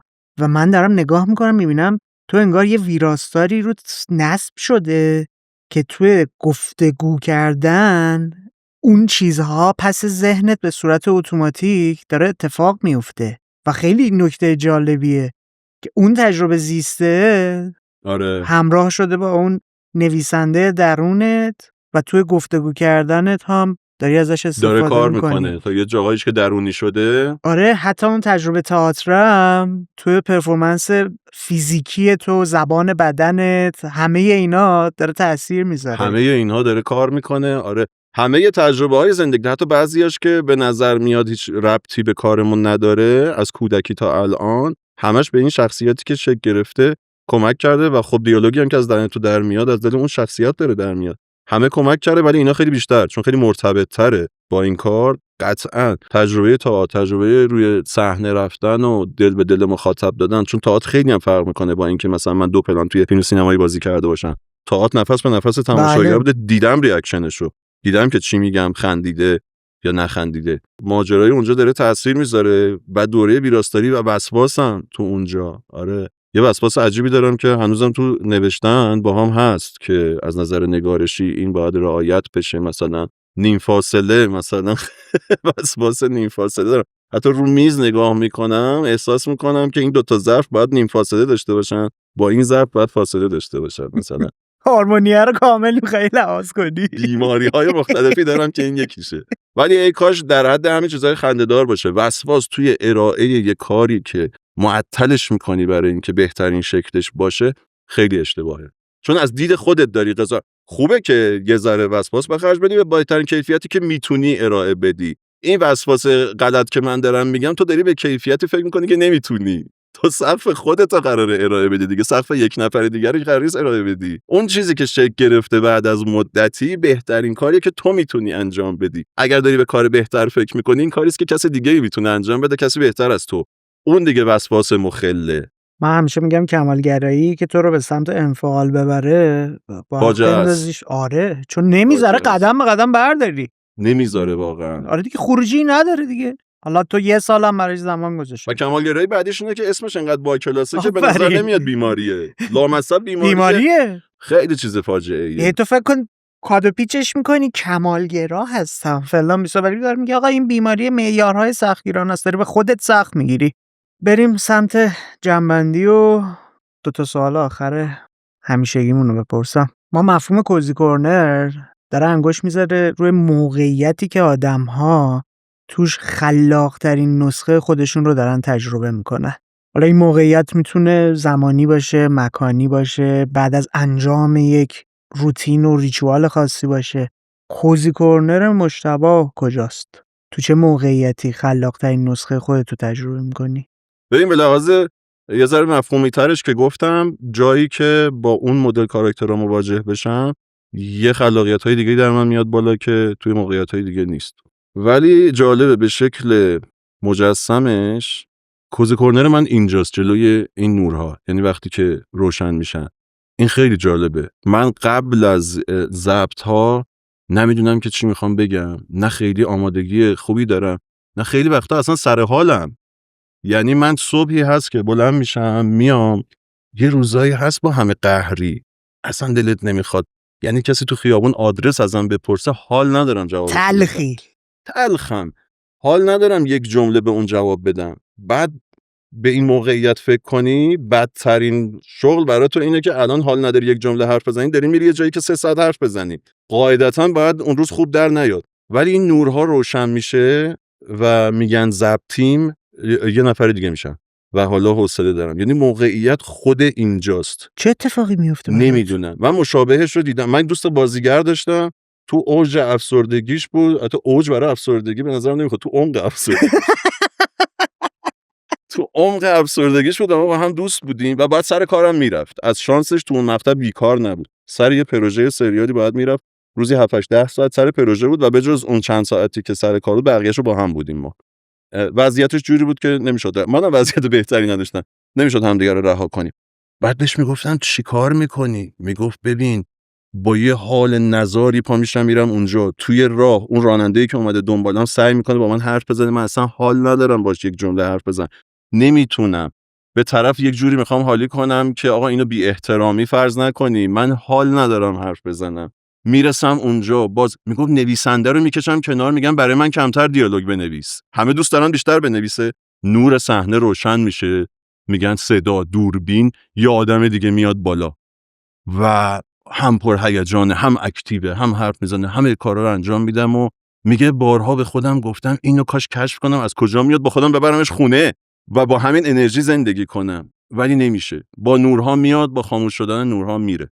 من شاید نه در اون شدت، ولی اینو بسیار تجربه کردم که مثلا امروز این حجمی که من و تو اینجا حرف زدیم اگر هیچ نوری روشن نمیشد و هیچ ضبطی نبود احتمالاً در کل شبانه روز اینقدر حرف نمیزدم مثلا. ولی الان ادامه داشته باشه ضبط تا 3 ساعت دیگه کاره، این فضا و این محیط این انرژی رو بهم میده. حالا چه وقتی که مصاحبه کنندم، چه الان که اومدم دوستا برنامه پیش اومده که این برای میز نشستم و اینم جذابیت خودش داشته. من از ارهام سعد شنیدم میگفت یک نقاشی بود در اصفهان که این دچار بیماری شده بود، نمیدونم چیه که دستشون میلرزه. در زندگی عادی اینجوری بود. طبیعتا تو فکر می‌کنی این شغلش تموم شد دیگه، به پایان دوران نقاشیش رسید، دستش ابزار کارشه. بعد میگفت بومو میذاشت، قلمو رو برمی‌داشت، این ساکت میشد.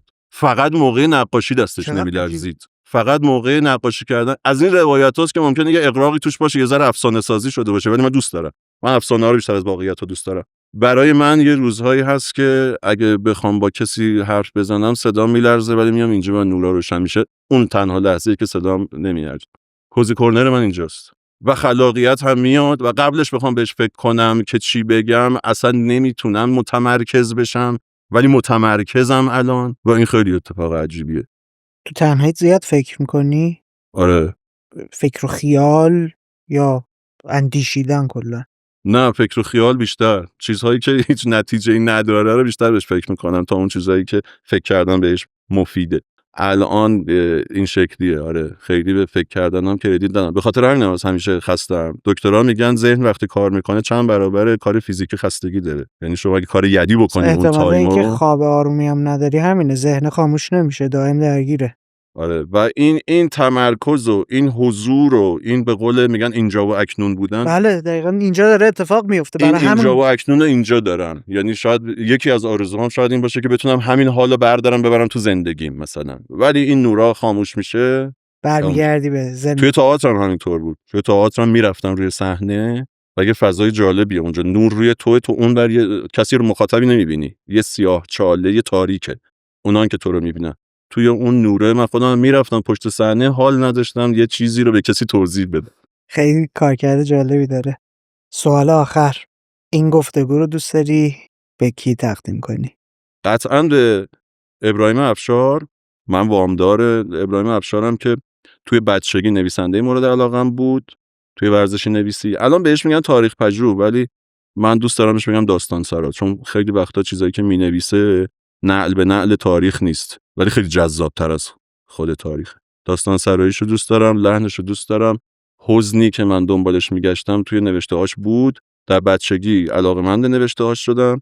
خیلی بعد شانس بودم که دیر باهاش برخورد کردم. هولوش 40 چند سالگی من مصادف شد با سالهای آخر اون و همکار شدیم یه جایی و با هم کلی کار کردیم. نه به معنای آموزش، چون اصلا فراری از این که بگی مثلا تجربه هاتو با ما شیر کن یا بهش بگی استاد که فوش میده و اینا، ولی سعی کردم خودم از فاصله نگاه کنم خیلی ها گفتن که شبیه قلمم به قلمش. بعد مرثیه سرای اول مطبوعات اون بود توی اون جایی که ما کار میکردیم. بعدا من یعنی جالبه هر کسی که فوت میکرد یه غمنامه برای مرگش می‌خواستن بنویسن، همیشه انتخاب اول ابراهیم افشار بود. بعدا وقتی افشار نبود میگفتن مجتبی بنویسه. از یه جایی به بعد من فرار کردم از این قضیه، احساس کردم دارم کارمند بهش زهرا میشن و دارم برای مرگ ها مینویسم فقط. من همیشه وامدارشم، الانم تو بستر بیماریه و امیدوارم که خدا بهش سلامتی بده. باشه سالهای سال من یه سالهایی رو از دست دادم که میتونستم کنارش باشم و بیشتر ازش یاد بگیرم. به قول اکبر اکسیر عزیز یه شعری داره میگه برادرم مشاور املاک از من مشاور افلاک، او زمین ها رو متر میکنه من آسمان ها رو. ابراهیم افشار توی ورزش نویسی جز معدود کسانی بود که پاش رو زمین نبود، آسمان ها رو متر میکرد. یک بهونه‌ای از توی ورزش پیدا میکرد و میبرد تو فضای ذهنی خودش و اونجا مینوشت. خیلی خوب شد که این اواخر آوردمش توی پادکست، با هم یه گپی زدیم، یه اپیزود ویژه داشتیم. بعد از ما رفت اکنون با سروش ساعت حرف زد و یه ذره بعضی‌ها شنیدنش بیشتر از قبل و خیلی امیدوارم که سلامت بشه برگرده و خیلی بیشتر بشنوش. کلی قصه داره که تعریف نشده و من امیدوارم که یه جایی ثبت بشه، بتونیم منم کمک کنم یه جایی ثبت بشه قبل از اینکه فرصتش از دست بره.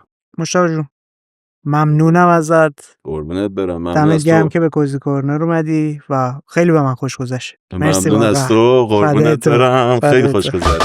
همونطور که دارید می‌بینید دیگه کار تیمی و کلی آدم براش زحمت کشیدن. ما این پرونده ویژه در مورد گفتگو و برنامه‌های گفتگو محور فارسی رو با این نیت تولید کردیم که آدم‌ها رو مشتاق کنیم به سمت ایجاد فضای گفتگو برن. اگر خود شما یکی از اون افراد هستید که علاقمندید به گفتگو کردن، کنجکاوید تا بدونید توی ذهن آدم‌ها چی میگذره، قصه‌های شخصیشون چیه، حتماً این مجموعه رو به صورت کامل تماشا کنید. اگر هم خودتون یکی از اون افراد نیستید و آدم‌هایی رو میشناسید که از این جنس هستن، تشویقشون کنید که این پرونده ویژه رو بشنون یا ببینن. مراقب خودت باش، به زودی میبینمت.